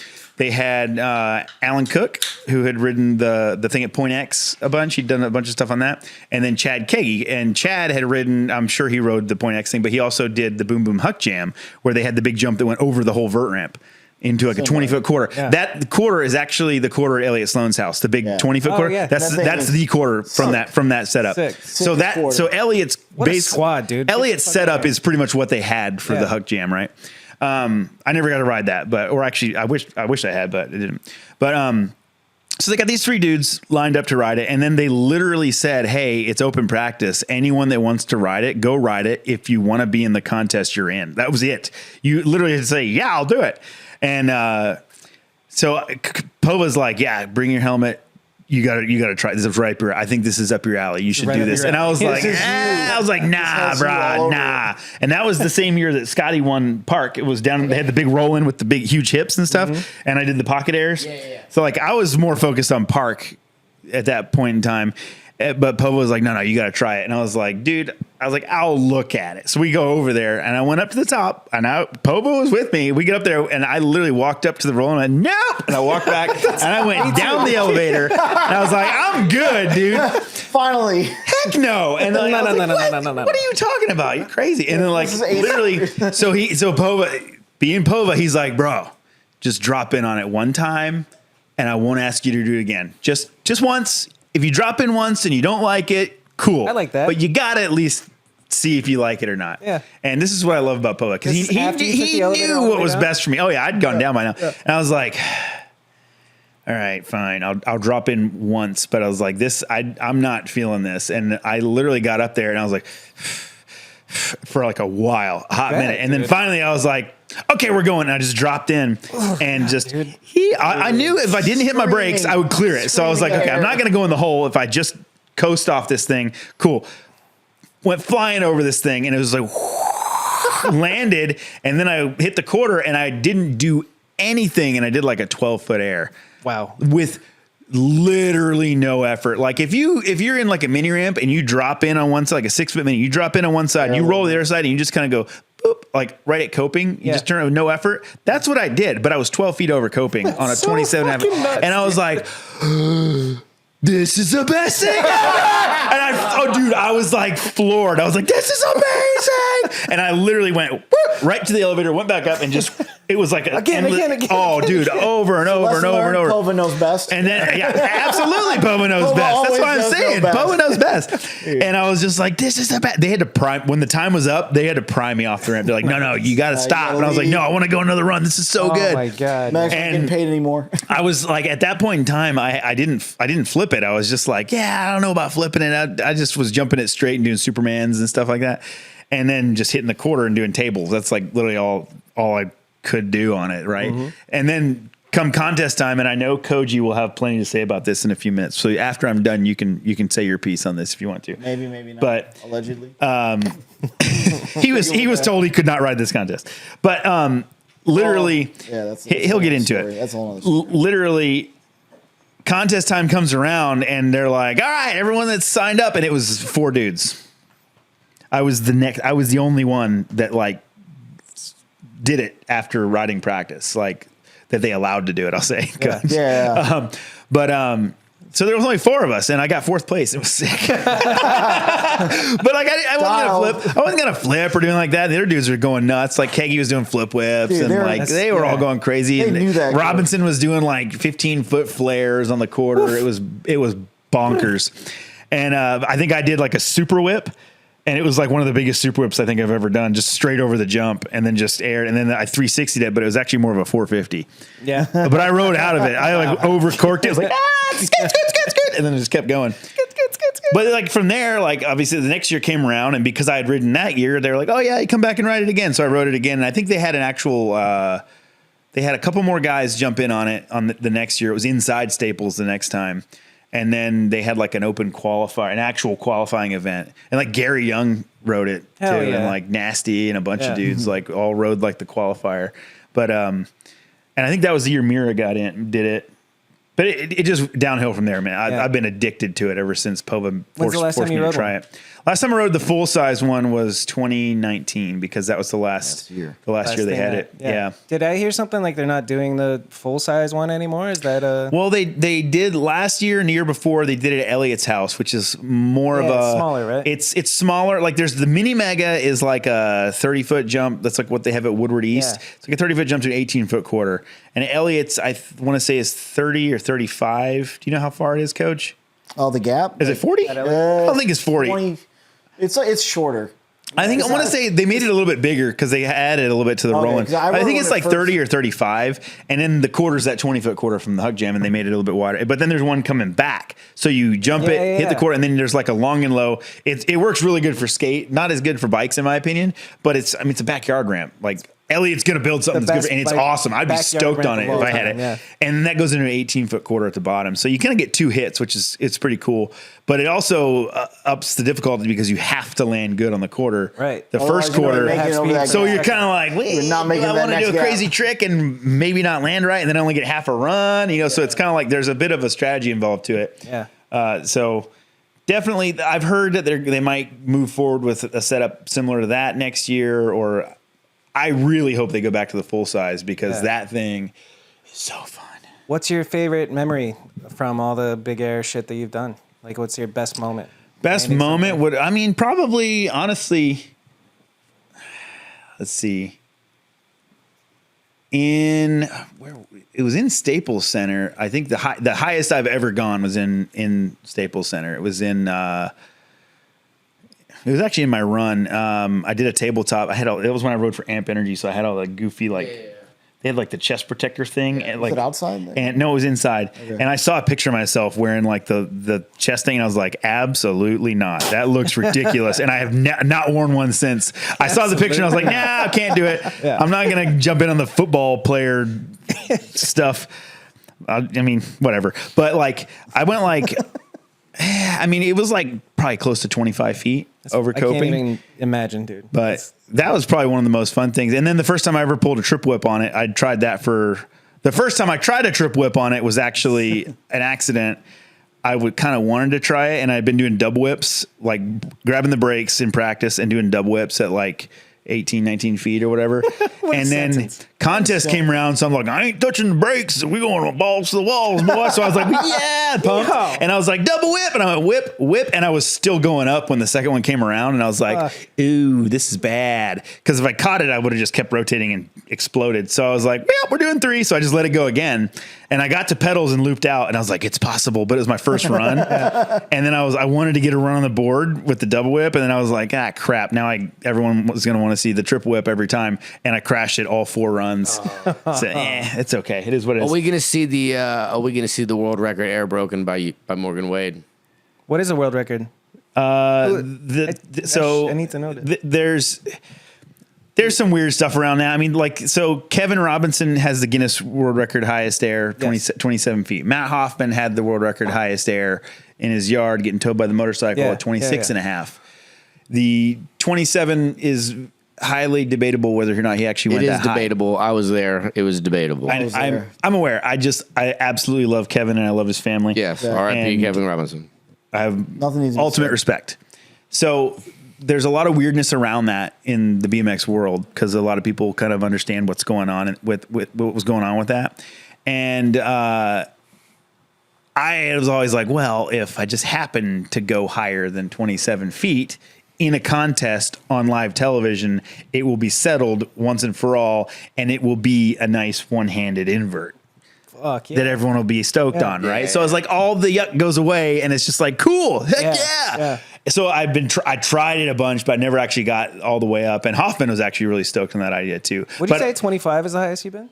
The highest I went, is about 25. And then Matt, 25 feet, dude, so 6 inches at that height is that's average. 6 inches is average. It's exponential. 6 inches to a foot. When you're adding height to those types of airs, you have to go so much faster to get a little bit higher because we're already going like 55 miles an hour at the quarter pipe, and it's like you have to increase the speed that much more to get that much more height. But I know Matt went out to Danny Way had like a private facility in Hawaii where he had like this huge quarter. I think it was a 30-foot quarter with an elliptical transition, and then he had like a bigger wedge thing next to it that he was doing like Aaron to.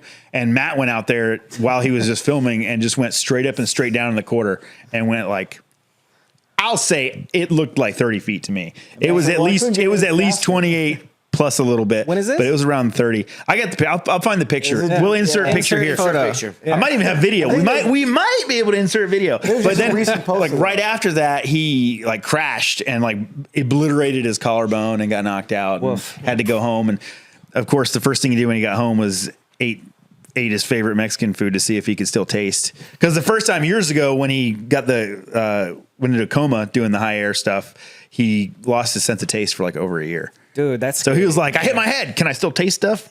Matt Hoffman, the bomb. Matt Hoffman, man. Baus. Le Condor. Fucking A. Le Condor. Yeah, remember that trick? The no-hander in France. Did you say that on the pod? You didn't. No, we were talking about trick names earlier. And in France, when in BMX started in the 80s, they called it Le Condor. A no-hander was a condor.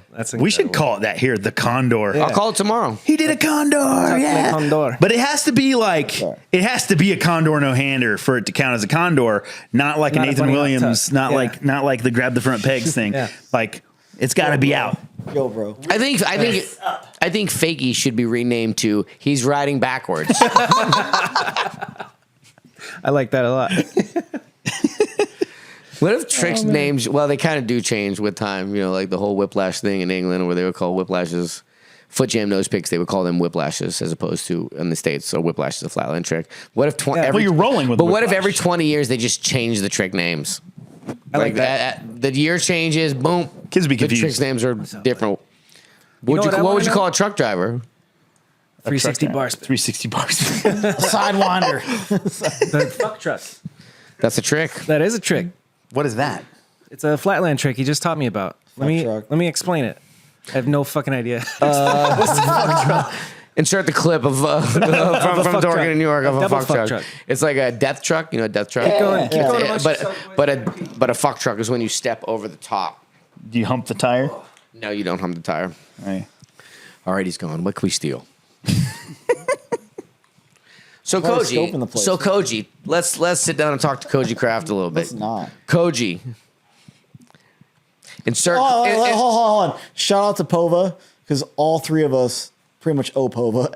Like, Yeah, thank you, John super Pova. alive. I don't know Pova nothing. I think a lot of BMX riders owe that man a deep Absolutely. I was a gratitude. kid going to military school, and I got a call from Pova. The best part about him is his accent. He's cute and he's got an accent. He says butter and water. But and he likes boobs. I mean, So Koji, what did you have for breakfast this morning? this morning I had a sandwich. I had a sliced chicken sandwich with pepper jack cheese. For breakfast? Yeah, What time? 7. What time did you go to bed? That's unknown. I don't know. I have no idea. Insert clip of Koji trying to make it through his intro run in Hawaii. Insert clip of Koji's. haven't When had that Bobby many edits this, he's going to be texting me nonstop. Can you tell Morgan to send me this clip? Can you Every send Morgan time to we send me do a this clip? show, I always am like, oh, nice when Koji makes it through his intro run. We have a running If I can joke. make it to the intro, Yeah, we have. that show's gonna be epic. I let me couldn't tell you how many times in the show, and the intro is obviously when I say, hey, welcome to the show. Everybody make some noise for Koji Kraft. And then he just absolutely dies over the box jump. Or like slips a pedal and just eats it. Well, in Hawaii, intro run, they sang his name. He 360s and literally overshoots the box, front nose in, face into the ground, breaks his whole face, and wakes up like 3 or 4 days later in the hospital. And the shitty thing is, obviously, it happens in BMX. It's not Koji's fault. These things happen. But the crazy thing, what sucked was the kids have been waiting for this show for a long time. It's the first time ever. The show hasn't even been 20 seconds, Bobby.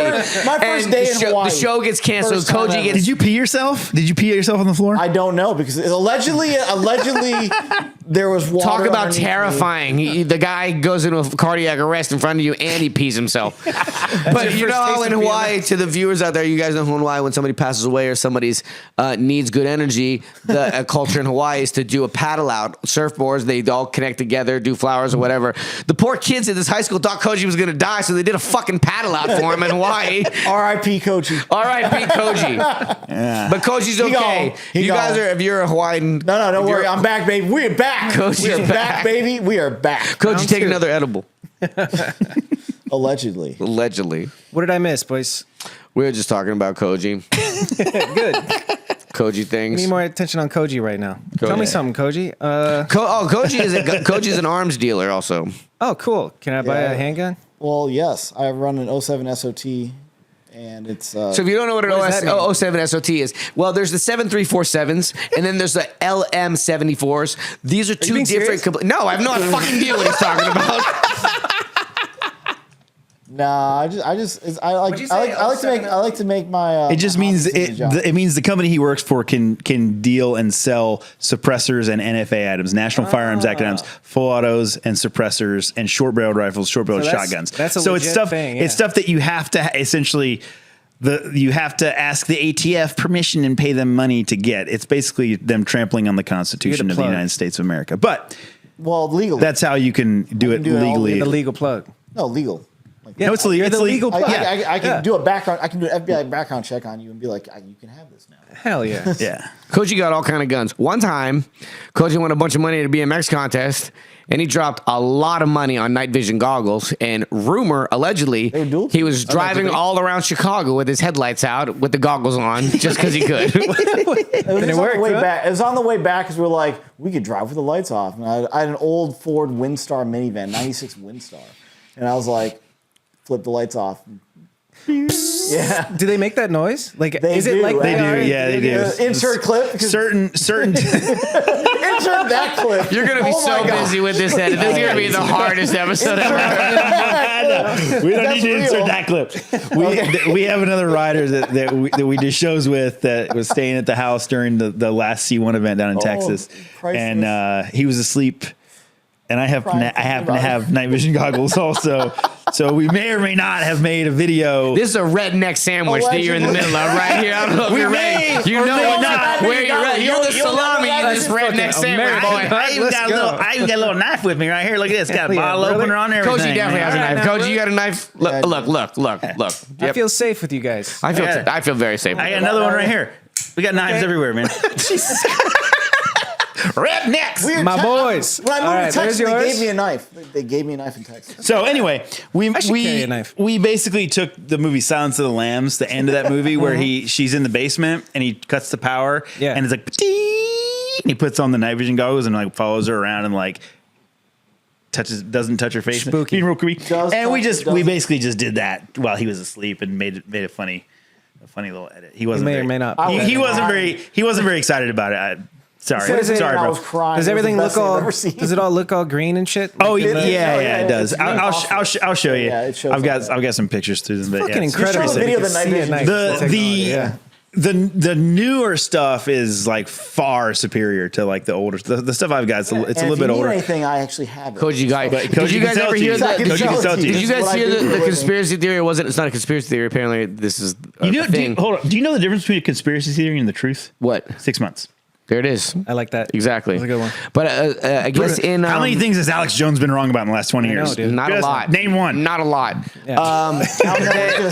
Originally, night vision goggle or the ability to see in the dark, it wasn't green. It was red, right?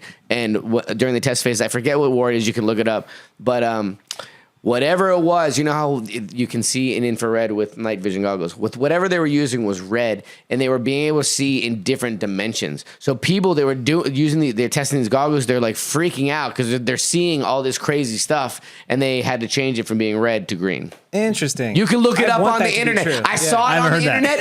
It's true. It's gotta be true on the internet. I saw it on the YouTubes. I did the research myself. I typed in red night vision. Now, don't be doing your own research. Interdimensional red night vision.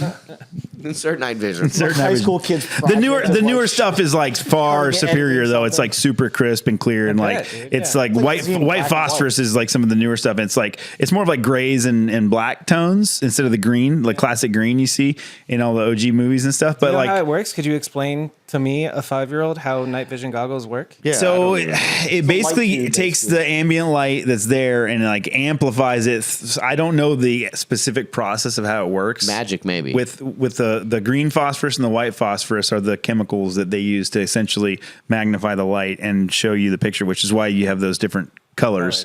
And it also picks up infrared light. So if you ever see like in like the movies where like, you know, like the Navy SEALs and the Army Rangers run around and they've got like the night vision and they got the lasers on their guns, you can't see those lasers with the naked eye. Like if I turned it on right now, you wouldn't be able to see it in the dark or in the light anywhere. But if you put the night vision on, it's bright as day. It's a laser, right? Wild. So that's infrared light. So it picks up on that, which is that's what you're talking about. Yeah. God, but it's pretty, it's pretty epic. Like hog hunting at night with night vision is so sick. What does an exploding pig sound Texas, like? Brother. Insert clip, right? Yeah, so allegedly, I may or may not have been a part of blowing up a pig with 36 pounds of tannerite. Fucking A. Or was it 26? I think it was 36. Insert clip. Pig go boom. It turned into a. You ever feel the earth? It turned into a mist. It just turned into a mist and floated off, basically. All right, made a big crater in the ground. But yeah. Wild boar down in Texas. Texas and the South, like Louisiana, Mississippi, and stuff. They're everywhere. They're a huge problem. They're really messing up a lot of the indigenous stuff. They're not from America. They're from Europe. People brought them over and released them so they'd have something to hunt, and it turns out they breed like crazy. One pig in 1 year's time will create 100. No, it's like. No, it's 64 pigs. So it's like one pig in 1 year will create 64 more pigs. That's a productive year. So like I actually, one of my sponsors actually is Last Shadow Heli Hog Hunting down in Temple, Texas. Sick. So like the spiel that the pilot gives every time I go hunting is like, don't let any of these pigs get away, because every pig you let get away will create 64 more. And the farmers are calling them like all the time, fly over our crops, because they destroy crops like crazy. Yeah. There's a sweet potato farm near me and where I live in Tyler, and he's got 110 acre field of sweet potatoes. In one night, a sounder is what you call a herd of pigs, is a sounder of pigs.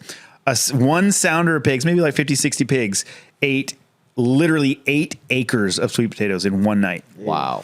So if you've got, that's like 10, 12 nights, your entire crop from that field is gone. The sweet potatoes are fucking good. It's like that's your livelihood, right? It really, really hurts the economy. They kill other animals. They kill humans. It's pretty rare, but they have tusks out of the side of their mouths that are razor sharp, and they're right about femoral artery height. So like if one of them charges you and gets you, you can bleed out really easily. Like they'll gash you open, and not to mention the infections and stuff, really filthy. But well, they they're taste so like cute, and it's wrong to murder. they stink. You can smell them from like a long ways away.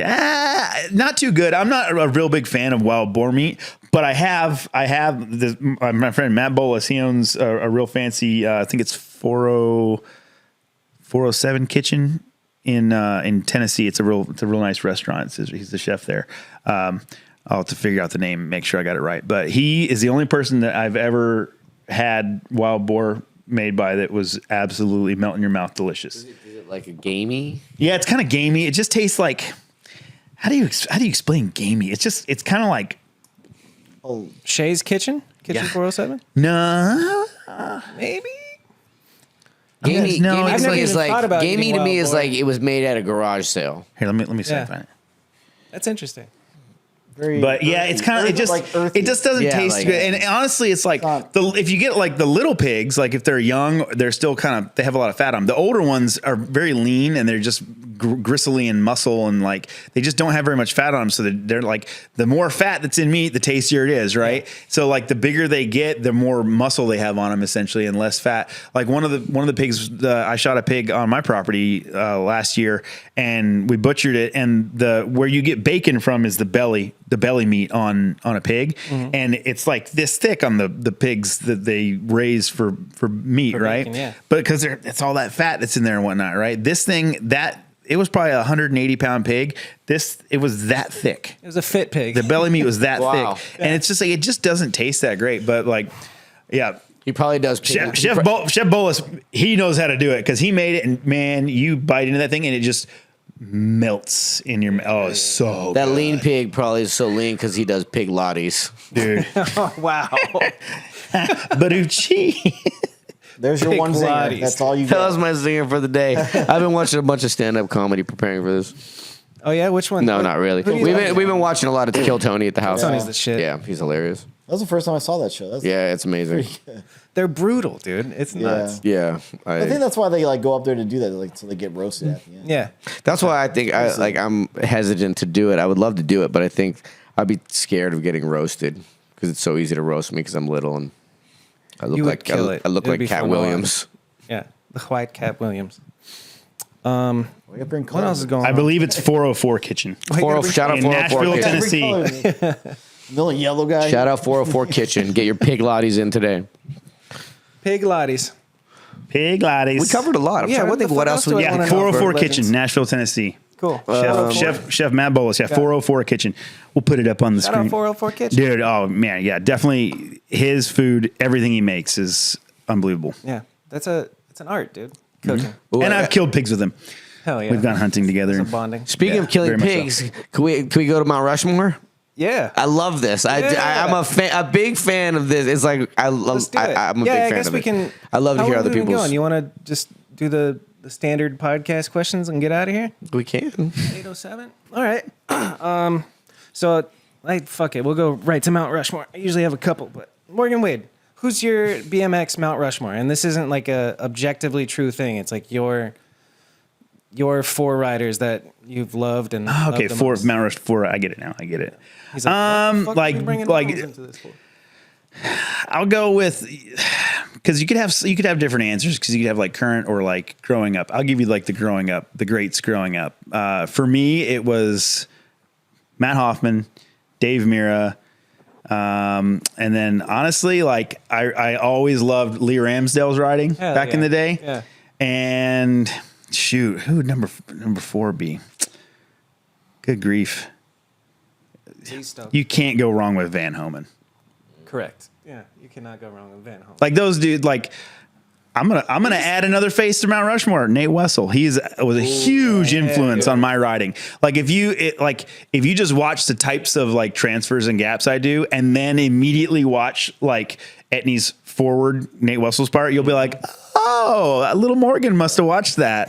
Hell yeah. That's the little Morgan watched that. Over and over and over. And Yeah, over. man. Yeah. Fuck yeah. That's pretty good Mount Rushmore. What about current? I'm curious. Current, Modern day. like it'd be like Dennis Anderson, and let's see, man, I'm trying to think of dudes that like I'm trying to think too. I mostly just do like shows these days. Well, man, that's really tough. I would probably have to think about that a little bit more to really get a legit list of who Yeah, I would go. think Dennis about it. is definitely on the list. Oh, yeah, he's hands down. goated. Reynolds. Yeah. Yep. I mean, the dude's a video game. Everything he does is mind blowing. He had like a clip he posted just the other day, like his wrist is jacked up or something. So he's just, he's taking it easy, Chilling. chilling. Smith, Hardwick, But it's like, Backlash. It's all of us. yeah, and like, Yeah. oh my gosh, it's just like, dude, it's a video game. That guy. He's so But fun to watch, dude. Absolutely. The best. Like, if anybody says differently streetwise, they don't know what they're talking about. And he makes it all look good. I'm a very big Jason Watts fan. Fuck yeah, me too. Watts. Like you can't go wrong McCoy. with Watts. You say my queen? Makui means my balls in French. My queen. Le Condor.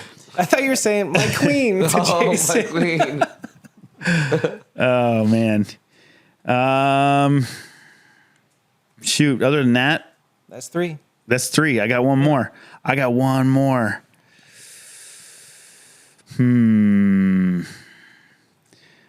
It's definitely gonna be probably someone in that Fast and Loose crew.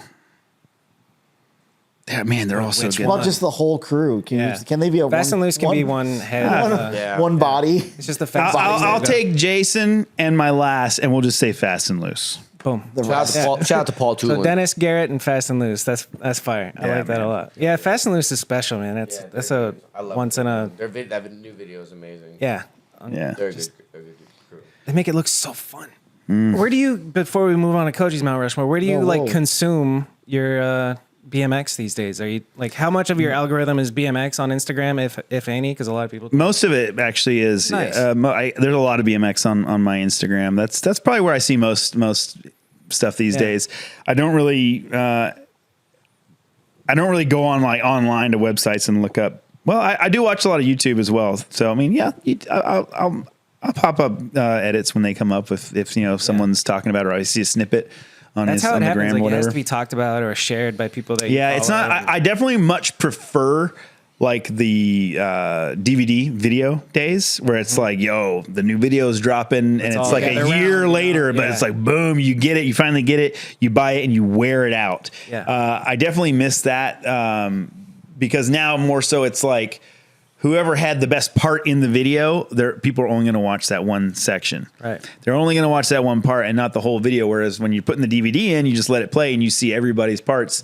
Even if, okay, maybe it's not as good as that, but you're still seeing it and you get to know it the same way we used to read the magazines back in the day. Yeah. Like I would read cover to cover in the old BMX magazines. It was and then like I'd go back and look more- at the pictures, like. Less quantity, and maybe not even like. There's so much shit now, and it's all It imprints in your That's in why your it's brain important to differently. know where you're 'Cause, going, like where you're getting your info as well. I remember around the time that like edits were starting to become a thing, like, you know, social media posts and whatnot were starting to become a thing. Was it Josh Perry, I think, did like a double whip drop in off of like a roof into like a grass bank or something like that?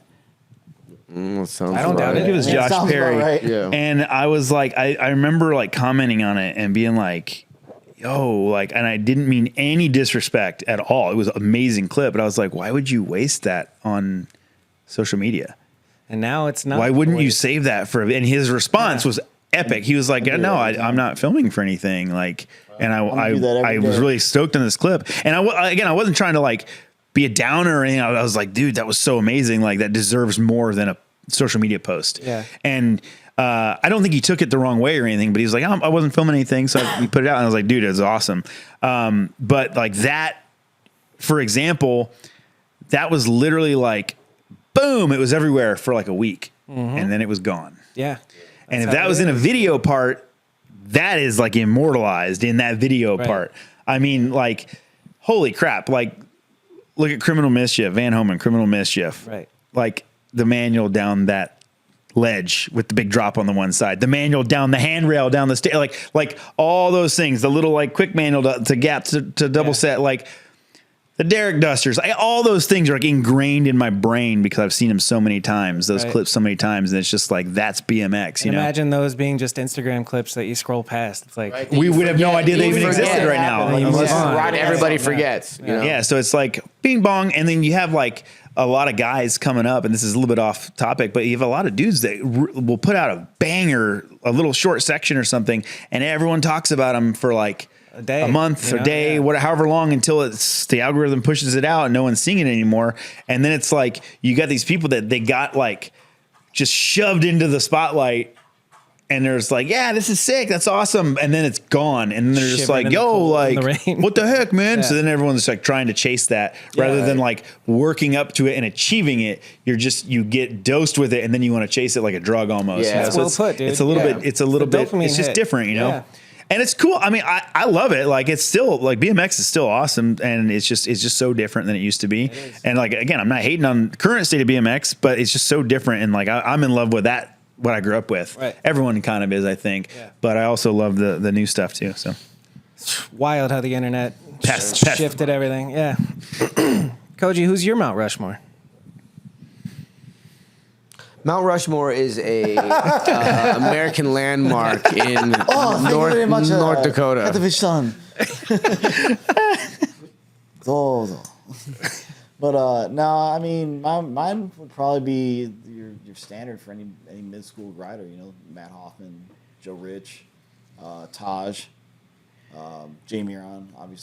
Obviously, there's a big influence on my riding style and the way I ride. why did you have to Yeah. say Taj and Joe Rich? Now I feel like I missed. Oh, that's a good. That's a They're good some of my mid-school favorite humans, answer. too. That's a good mid school answer. You only Well, get 4 with Mount Very good Rushmore. mid-school answer. I didn't think about it long enough. Okay, Too late. But I don't take it back. Koji, I don't I take it think back. Is I don't think about anything. Koji. We know this. Coming off Just the top, code this is up. freestyle for me. All right, so that's like all time. What about Yeah. modern day riders? Who are you watching right now that you're stoked Well, on? also like the people I grew up so I grew up with a very large like professional BMX vert crew, and like Bob Cole, Jimmy Walker, Brian Dahl, the guy that invented the candy bar. Like there's Hell yeah. there's a history that like brought me into the world where I literally was going to the skate park when I was a kid. I was like, oh, this is cool. Like, 'cause there was some trails by my house that were kind of famous. Like some of the props guys would always come down there and film stuff, or they'd hang out. So like props was in the next town over in Glen.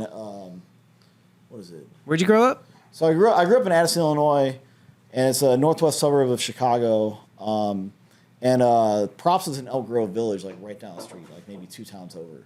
And like we had a set of trails, and there was like another big set of trails that were like there for forever. There was a few like professional BMX racers that grew up in our area and like had trails that were like legit trails. Yeah. But So yeah, so this whole crew kind of brought me into this, and my dad passed when I was 13, and I literally was just dropped off at the skate park at Scrap Skate Park in Hoffman Estates, Illinois. Shout out Scrap. Shout out Scrap Skate Park. And it was a staple in the mid school BMX everything, like all the old BS contests to until like the last day was like that props road fools that rode through there. Yeah. Rock and Road Fools. Yep. Tobias was staying at my house for a week before Shout out that. to Rock and Road Fools. Rock and roll Shout out. fools, dude.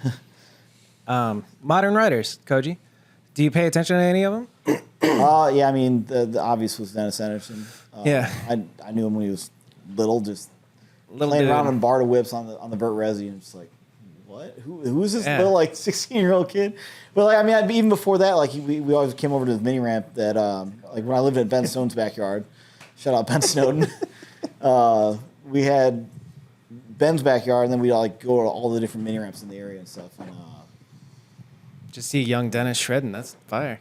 yeah, that was pretty wild because I knew right off the bat I was like, this is gonna be the dude. Like this, Yeah. dude. There's no doubt in my mind this guy like rides and like has that passion. Yeah. First time I ever saw Dennis ride, he was 14 years old at the Claremont YMCA skate park. And that was back when they had like the box jump rhythm section to the one side. And then there was like a quarter with like a bank on the side, like 10 feet this way. He hit the box going full speed and did a double whip transfer like over like the road into the wall, like, and landed at the top. At 14. 14? Dude. Yeah. Dude, I was like, whoa, so good. who's this guy? He is so good. Glad I'm out of that contest scene. Dude. What were you doing at 14? Fuck me, man. I was like Flatland. trying out for the I was riding freshman high Flatland. school basketball. I was riding Flatland too. Yep. I was also eating glue. Let's go. Paint chips as a kid. Something.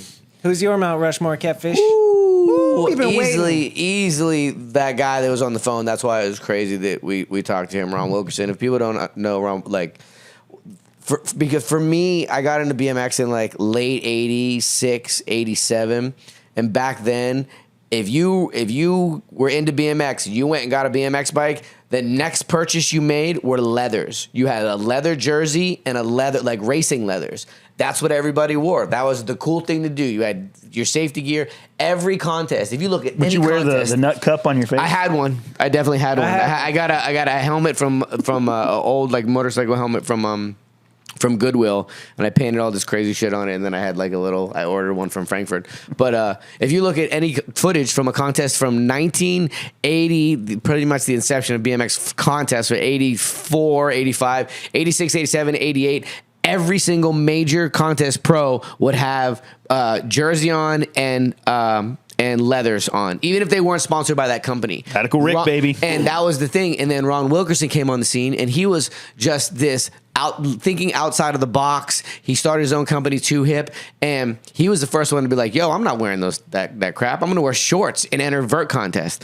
And the craziest thing about Wilkerson is that I remember watching, and you guys could watch this, it's called the Saco AFA Championships. It was the national championships. It was in 1987. It was in California in the Velodrome. And I remember seeing it on a VHS tape. We would rent it all the time. And they had they had the ramp and flatland. That's all it was. There was 4 quarter pipes, 8-foot quarter pipes, 6 feet wide.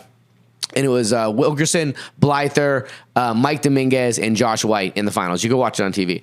But I remember watching that at like 12 years old. And even at 12 years old, you're very accustomed to seeing people get interviewed for sports, right? Whatever it is it football, baseball? We're America. We've seen that shit. Yeah.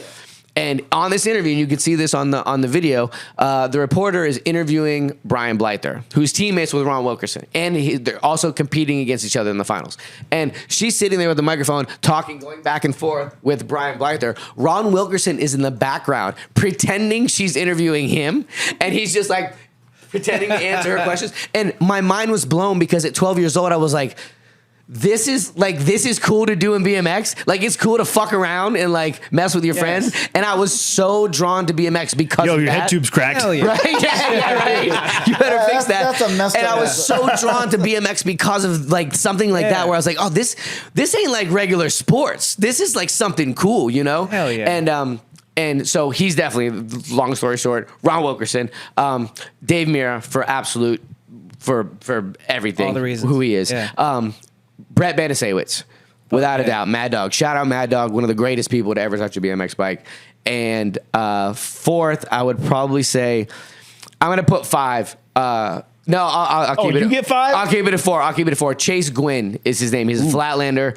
The godfather of BMX flatland. Anybody will tell you this is Kevin Jones. Kevin invented everything, but Chase is the first person to start doing switch stuff and doing. And I was really into decades. Chase is the first person to do a quadruple decade on a flatland With no brake. With brakes. He's done it with brakes. He's done triples without brakes. Okay. But so who's your Chase, fifth? my fifth would be Drew Bazanson. Hell yeah. Another just fucking absolute shredder, just a fucking beast. I'm adding Taj to my list. That's Todd. I get 5. And now my modern. Can I say my modern? Yeah. My modern. And this has been for a long time. Anybody that follows me knows this. Number 1, Devin Smiley. Devin fucking Smiley. I think I've just been a fan of him for so long, and I've always ridden free coasters for the last 75 years. And I've always waited for somebody, because I've always obviously ridden free coaster. I knew that one day somebody would come along and make it look the way it's supposed to look. And Devin's has he done that, Yeah, dude. Devin has always been that dude. Number 2 is Eric Elstrand, without a doubt. I think he is. I mean, if you love freestyle, like having, like again, what I said earlier, there's no wrong way to have fun on your bike, and he is a perfect example of that. What's your favorite Eric Elstrand video? His new one, hands down. Yeah. His new one, Fucking hands crazy, down. dude. It's just because I mean, our riding style is kind of similar, where you just kind of like think outside the box, use your pegs for other stuff. Like, and I've just always respected him ever since the trampoline video days. Yeah. Way like he's He been had doing the this for dragon so costume long. on or whatever the He's fuck. he's amazing. That's 2. 3, I would say Dane Beardsley, the guy that we ride with. We watched his edit the other day. I've been friends with Dane for close to 20 years. Raddest dude. He just dropped the ed. He just got nominated for Edit of the Year and Line of the Year. He's absolutely, he's a great human being. Shout out to Dane. I'm going to go give him Michael Jordan when we get back to the house. I love it. And my 4th would be, man, there's so many good riders now. I've been really pumped on Jordan Godwin. Yeah, Jordan dude. kills it. Yep. There's just so many good people. I'm like I said earlier, like if you think BMX is boring or it's not what you it was better when you were riding, you're not paying attention, because I've been doing this shit for 75 years and it gets better every single year. For real. Man, those are good Mount Rushmores. Yeah. Yeah. Fuck yeah. I've been thinking about that since I did have a thought a few minutes ago about like stuff that gets me stoked nowadays. Tate Ross Kelly. Yeah.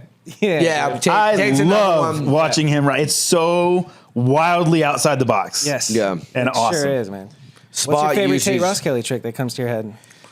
Oh, the one where the wheel bounces off the walls and then it sticks in. dude. Like, how long does that take? Exactly. Like, what the heck? Yeah, that's BMX. That's like freestyle. Like, Yeah. I also love the ones where he'll jump on something random and he'll just like ride a log down a hill somehow, and then See, that's the thing. You like, Weird especially and when you awesome. utilize your bicycle, where you like take parts off of it. Put the mail away. Yeah, well, I just saw that dude, that kid in that kid from Jersey, that he's doing tricks where he cut his frame in half.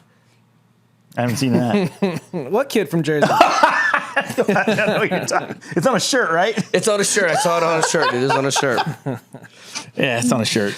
Well, if you guys were sitting here, you wanted to hear us chime in on the BMX drama, guess what? You're not gonna get it. Y'all watched the whole thing for no reason. I don't give a shit about any of that. Yeah. When was there drama? What? Who starts stuff in BMX? I don't know nothing about it. Koji. Are you out of the loop? Do you not know? I troll a lot. Koji. He's got them weed wafers. He's happy. Yeah, with them weed Koji. wafers. Koji, take another edible. It's CBD. It's all right? CBD. CBD, all right. I think, okay, one more. I do want to know, like, I ask everybody, what's the advice you would give to either a younger version of yourself or to somebody who's just getting into BMX and they're a young, hungry kid? What do you got 2 sentences to say to them. What do you say? Keep having fun. Don't sleep in. Take advantage of every moment, because you never know what's going to be gone. Don't sleep in. I like that a lot. Don't sleep in. Go ride. When your friends are calling you to advantage of go every ride. I'll say the same thing that I've had kids come up to me and ask me for years and years, like, How do I be like you? how do I get sponsored? It's the same. It's like they just want to know how to progress in the sport, right? And it's the same thing that I've told kids from the get-go It's literally, if you're enjoying riding your bike, if you're having fun on your bike, it's going to show and people are going to notice that. Yep. And if you keep at it, you keep getting better and better and better at it, and you're still having fun, and then you go to a contest and you ride and you have the tricks or the skills to hang with everyone at the contest, if they see you having an absolute blast, you're going to stand out. Yep. Yeah, big time. Companies want to get behind people that are having fun. Yeah. How did you get sponsored? My first sponsor was my dad. Fuck yeah. He drove me all over the country to go to contests and Shout stuff. out to all the moms and dads out there. Shout out to Pop, old Papa Wade. But like, as far as bikes go, my first like local bike shop, they would pay like entry fees for like AM comps back in the day and give me Nice. tires and tubes to take with me if I needed them. You know, when I came back, I'd give them back. I couldn't keep them, but and then that was like Tanner Bikes back in the day. It turned into Elite Bikes for a long time. The guys that ran that shop were the dudes I grew up riding with. Those old school freestylers. Okay, yeah. And then shout out to Gary Prater, aka Sport. But bike company wise, Mutiny Bikes was my first like bike sponsor. And Is there a video that got you there? so or? no, actually, I had sent out the sponsor me tapes. Yeah. I did the whole sponsor me tape thing. Sick. I sent it to a bunch of different companies and didn't hear back from anybody. And then I went to a contest in Dallas. It was an ASA event actually. Shout out to ASA. You did a double flip over that big box. It was the one with the huge roll in and like the was just the 16-foot best deck trick. box. Yeah. It was just best trick. That was the next And day when I broke my leg. I had met Rob Nolly at the skate park earlier, like a week or two before that. And he basically vouched for me, him and Jason Cox, like, because Jason Cox used to ride for GT back in the day. They basically vouched for me to ride in the contest, the two of them. And so I got to ride the best trick comp. Steve Inge, who started Mutiny Bikes and owned Mutiny Bikes back in the day, he saw me ride at that event and was like, "Oh snap!" So he hooked me up with a frame, and which I broke the first day I rode it. And then I got another frame. I called him back. I was like, "Hey, I broke this frame," and his wife was like, "Don't send him another frame." And he was like, "No, I'm going to send him another frame." And then I rode for Mutiny Bikes for like 9 years after that. I think. But and then it was just kind of snowball from there. I started going to events and then just getting picked up. It kind of picks up, but it's super interesting hearing people's, especially an established pro like yourself, like the initial like bump of like, oh, yeah. okay, you know, And there was a Dallas company called Axis Shoes I rode for a little bit. The parent company was actually Heelys, so my paychecks all had Heelys on them. Oh, no way. Yeah, that was pretty dope. That's tight. And I rode for Snafu back in the day too, Yeah. when Mike Collins was doing TM stuff for Magoo. Fuck yeah. But Koji has some crazy sponsor Yeah. stories as well because he was on the Schwinn, the Schwinn Well, it was like truckload of money. So how'd the you get sponsored, Koji? The first show I ever see is a Schwinn freestyle team, or like the first major show. I saw some fast break shows and stuff with Hero and Matt. But first like real pro like BMX show like had Jay Miron, Dave Osato, Pat Miller, like it was just headliners. It was like and like Andrew Ferris and who else was doing that one? The GT team was downstairs. Was Rob Nolly, John Parker. Like it was like the starlights of freaking mid-school BMX. I was like, why am I not going to go to this? Like I've seen all these people like in all the videos and like magazines I've been watching. Like I want to see this live, and I meet Micah Kranz. Oh yeah. So that's how me and Micah and I like met. Yeah.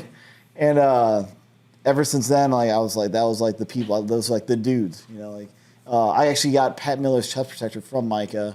And then when I got on Schwinn, Pova gave me Jay Miron. Like it said Miron on the back of it. that was the first time when I met Koji. He was riding around Woodward with the Miron helmet on, and I was like, "Whoa, Jay Miron!" And then I was like, "That's not Jay Miron. Who's this four-eyed This freak? dude sucks. Who's this four-eyed freak? Darth Vader riding I'm for gonna Lens pull that Crafters." eventually. I'm going to pull all these things eventually. How Also, did Schwinn insert the happen? clip of Koji's first double flip. Okay, insert the clip. Fucking future me. How did Schwinn happen? And then what would be your advice to a kid trying to get it today? So I snuck down to do a show in Alabama with Matt Wilhelm. We drove all the way down, like all night, like all through the night. We drove down to, it was like Huntsville, Alabama, or You passed by Seth Kimbrough? no, this is like Hartzell. This is like Hartzell. Yeah. this is 19. Yeah, Seth wasn't out alive yet. This is 99. Nice. Okay, So word. Seth's our age. so I'm. Whatever. So we're coming back from a show, and he's like, "Hey, I've got this chance to ride this X Games qualifier in the Nashville X Trials." And I rode an X Trials a year before that in '96, or a couple years before that in '96. I rode an amateur X Trials, and I won vert and got like 10th in park, or it was street back then. It was only called street. The street was park. So that was my first experience ever competing. I couldn't even drop in, but I could air like 8 or 9 feet. And for some reason, I didn't know how to drop in. And that day, like all the judges like, well, you can't, we're not gonna let you win if you can't drop in. So like they made me drop in during my run. Hell yeah. It was like my first time dropping on a vert ramp, and I was like, oh, and then like I was like, oh my gosh, it's so much easier. You're so much more speed. So like working my, You were starting at the bottom. You started at the bottom? So Kevin Robinson always used to yell at me, stop starting on the bottom. Like this is what I've learned, and like I knew how to get used to the ramp by like just pumping the ramp and learning all about the transition. Yeah. Like I was a big like science dork, so I love physics. That's interesting. That's funny. I didn't know that. That's funny. That's And wild. so, anyways, we end up at the contest. Jimmy Walker's there. He's the guy that brought me up and like taught me how to ride vert.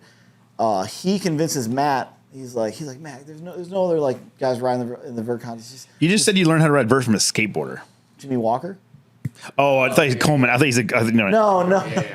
I was like Jimmy Coleman. Jimmy Walker. Shout out Jimmy Walker. Shout out Jimmy Shout out Walker. Jimmy Coleman, too. Another guy with 4 eyes. Yeah, Jimmy Walker. Yeah, Jimmy. The thing too is like I met somebody that actually had the CTE. same like glass. Like we both had like same thick glasses. Thick glasses. And, like, couldn't You really guys are shoot both out 'em. gypsies. You can see it And, in the like, future with your literally, glasses. So I've got LASIK now, and I didn't realize the whole time I've been like riding a ramp, just doing tunnel vision the entire time. Night vision goggles. Like just basically that's Koji. you just feel like you're in a tunnel. Is like how I rode. Were they red? Could you see other dimensions? Look it up. It's on the Man, internet, I fell you and I guys. landed in another dimension a few times. Yeah, you've been to the other side, brother.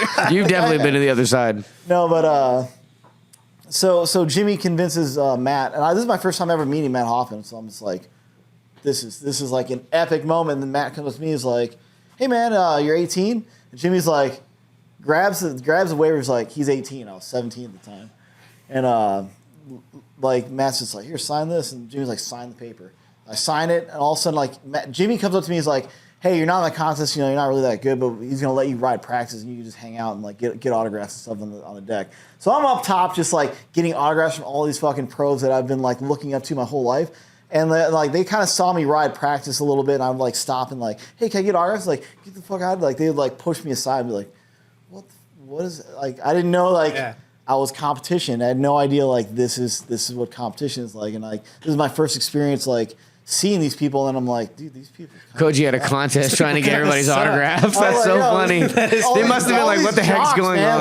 Like, I was like, these guys were like, I looked up to. I thought you guys were punk rock, and it's just a bunch of like weird meathead men. Your head too. Rappers. Well, there's a lot of like guys that were just like trying to get in the vert thing because there wasn't that many people that did vert, so like they would just like drop in and make a check or something like that. So there's a lot of that weird mindset kind of going on.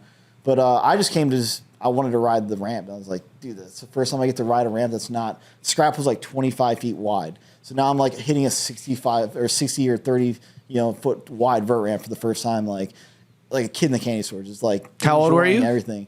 17. 17. And it was a Nashville X Trials, and I ended up qualifying into finals like 6th or 7th or something like that, and getting top 10. I don't even remember what I got, maybe 9th or 8th. But I took somebody's spot away from Gravity Games at that contest, and that's when I was like on the deck after the contest, like, hey, can I get your autographs? Like, you just took my spot. And then that was your first invite to the Gravity Games? They were like, fuck you, no. So your advice to kids is steal other riders' spots. Yeah. Well, I wasn't invited to the contest. I wasn't your presence felt. Technically, I wasn't even supposed to be a part of the series or anything. And everybody's been competing all year for the X Trials, trying to get into X Games, and these are like points and whatever, blah blah. And Matt's like, dude, I heard about this kid that rides vert in Chicago. You're in. Like literally had that like that's tight. So you don't get that nowadays, which that's I tight. like. That I kind of think that's part of the freestyle like aspect of that like unknown local rider that just shows up and just like Morgan's story, like just show like there should be more open qualifiers everywhere. Like the local hero comes up. Yeah, open like, qualifiers. Especially like being from the Midwest, that wasn't that far of a drive. It wasn't that far of a drive, and like Matt was already there for something else, and like I just happened to be there, and it was just like. And I actually literally had all my papers signed to join the military. I had like everything done. When I turned 18, I was going to it's not boot camp, basic, right? Which is the Army's version. But getting on Schwinn has got to be a life-changing event, especially back then. I wasn't even on Schwinn yet. Like this is just at the contest. I get this spot. I don't know what I'm going to do because I'm like supposed to leave for basic in like a few months after that, and I just get a call when I get out of the contest. I meet this guy, Mark Skirto. Shout out Skirto. I got on Oakley somehow. Hell Like yeah. without anything, he just keeps like, I don't even know. I don't have a budget. I don't know what the fuck I would do with you, but like, I need you on my team. Was it because of your riding ability, or because, I'm not trying to be rude here, because you had 4 eyes? A little bit of both, I think. Okay. Well, like, so I got onto the clothing brand. Okay. So this is the first year they got on Oakley clothing, but he's like, I will get you glasses for the rest of your career. Fuck Hands yeah. down, 20 years on the team. Hell yeah. Oakley paid for his LASIK. He has Oakley lenses in his eyes. in my eyeballs. No, but yeah, when I got out of Ringling Brothers, I went around. I was like, dude, I can't even afford these glasses. Like, I was like, dude, glasses are expensive. They're like $2 or $3 grand to get an Oakley pair of glasses. Right. And then like I was just like, I'm just gonna get LASIK as soon as I can save up enough money. And then one day I lacerated my kidney, and then I got LASIK. So, There you go. so I was like, I had to sit down for a month. I gotta do something, so I got LASIK instead. At the peak of your BMX career, what was the most money you made in a year? Contests and sponsors and everything. There was one year it was like the 92, like 100,000. Fuck yeah. Koji was the first person I knew. Koji was the first person I knew that had the Mercedes SUV. Hell yeah. But that was just from like weird. So I didn't know that much about taxes, but they'd send you all those like the forms. Like, this is how much you made off the company. Yeah. Don't tell anybody. Koji ain't paid taxes in like 8 years. No, he owes 75 grand in COVID loans. I got audited. Just remember, I got audited. So the IRS. They're gonna fall. They gonna see. I already got audited. I'm good now. FBI. I had to pay a lot. We're here for Koji. Koji, they didn't want their money. Bobby, now, so Koji's with interest. name is not even Koji. This Hey, is an alias. let's not go there. It's not his shit, you name. mean serious? Yeah. Yeah.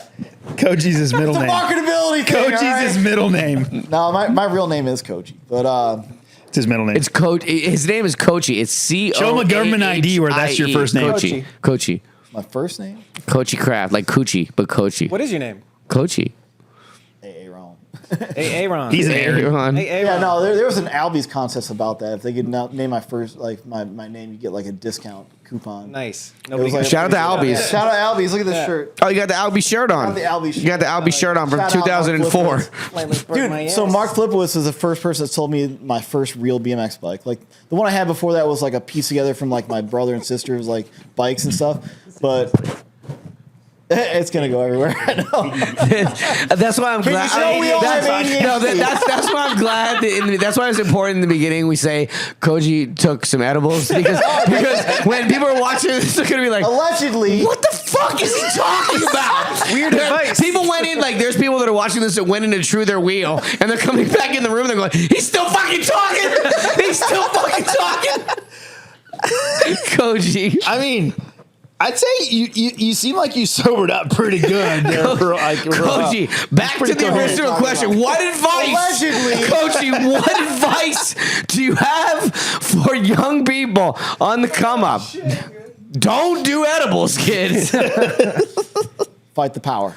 That's good advice. Koji. No, I mean I actually agree with Ron. What he said. Like, what do you give a young kid that wants to be a part of this or like do this forever? Like you have to love it. Like keep going. Fuck yeah. Like there's no reason to stop. Like, if you love something, you I want to say something. I know that I hogged the microphone, but this is important. To anybody out there that's riding that is upset with BMX or you want to make BMX better, the best advice I can give you is cultivate the sport. I should even say sport. I've misspoke there because I don't ever use the term sport when I'm talking about BMX. I use the word culture.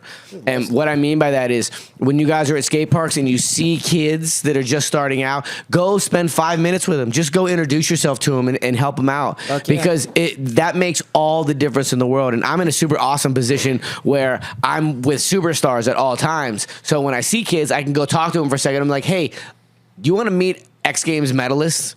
And they think that I'm bullshitting, and then they have that forever moment of oh my gosh, I met really cool guys, and they ride BMX. Hell yeah, I'm gonna do this. Okay. Cultivate that shit. Like when you see somebody, the kids at the skate park or wherever you're at that are getting into BMX, be friends with them, be cool with them, because the internet is not what BMX is. It's about this right here. Don't take yourself seriously. Yeah, it's all fun. It's all fun. Don't cut your fucking bikes in half. God. I'm just kidding. I wish I had that. You know what I do like about that, and this is all I'm going to say, is that he cut the bike and then he bought 2 new ones. So support the industry. Yeah. Baby. No biggie. I love it. And Sean's always been a shit talker, so I love it. All right. Got it all? Dude, I want to do individual shit with each of you. Like, Just do it with us. Yeah. What happened here? See what happened. What happened here, Coach? What happened was Coachy. Allegedly, none of this happened. Oh man. This is all a figment of all our right, imagination. we do it again, maybe virtually in the Sure. future. Yeah, man. So I can get more in depth. Same with you. Absolutely. For sure, Yeah. 100%. Let's go. Same with you, Doug. Yeah, chill. All right. Thank you for what you're doing. that's Thanks a to wrap. everybody that supports this. This is BMX. This is sir. real. We appreciate y'all. Okay. Thanks for watching. Have a good week. Keep it upside down. Koji Kraft. Boom. Okay. Thank you for watching. I hope you enjoyed that as much as I enjoyed just being here. What is life, dude? Thank you guys for coming on. Appreciate you. And we'll see you all next week.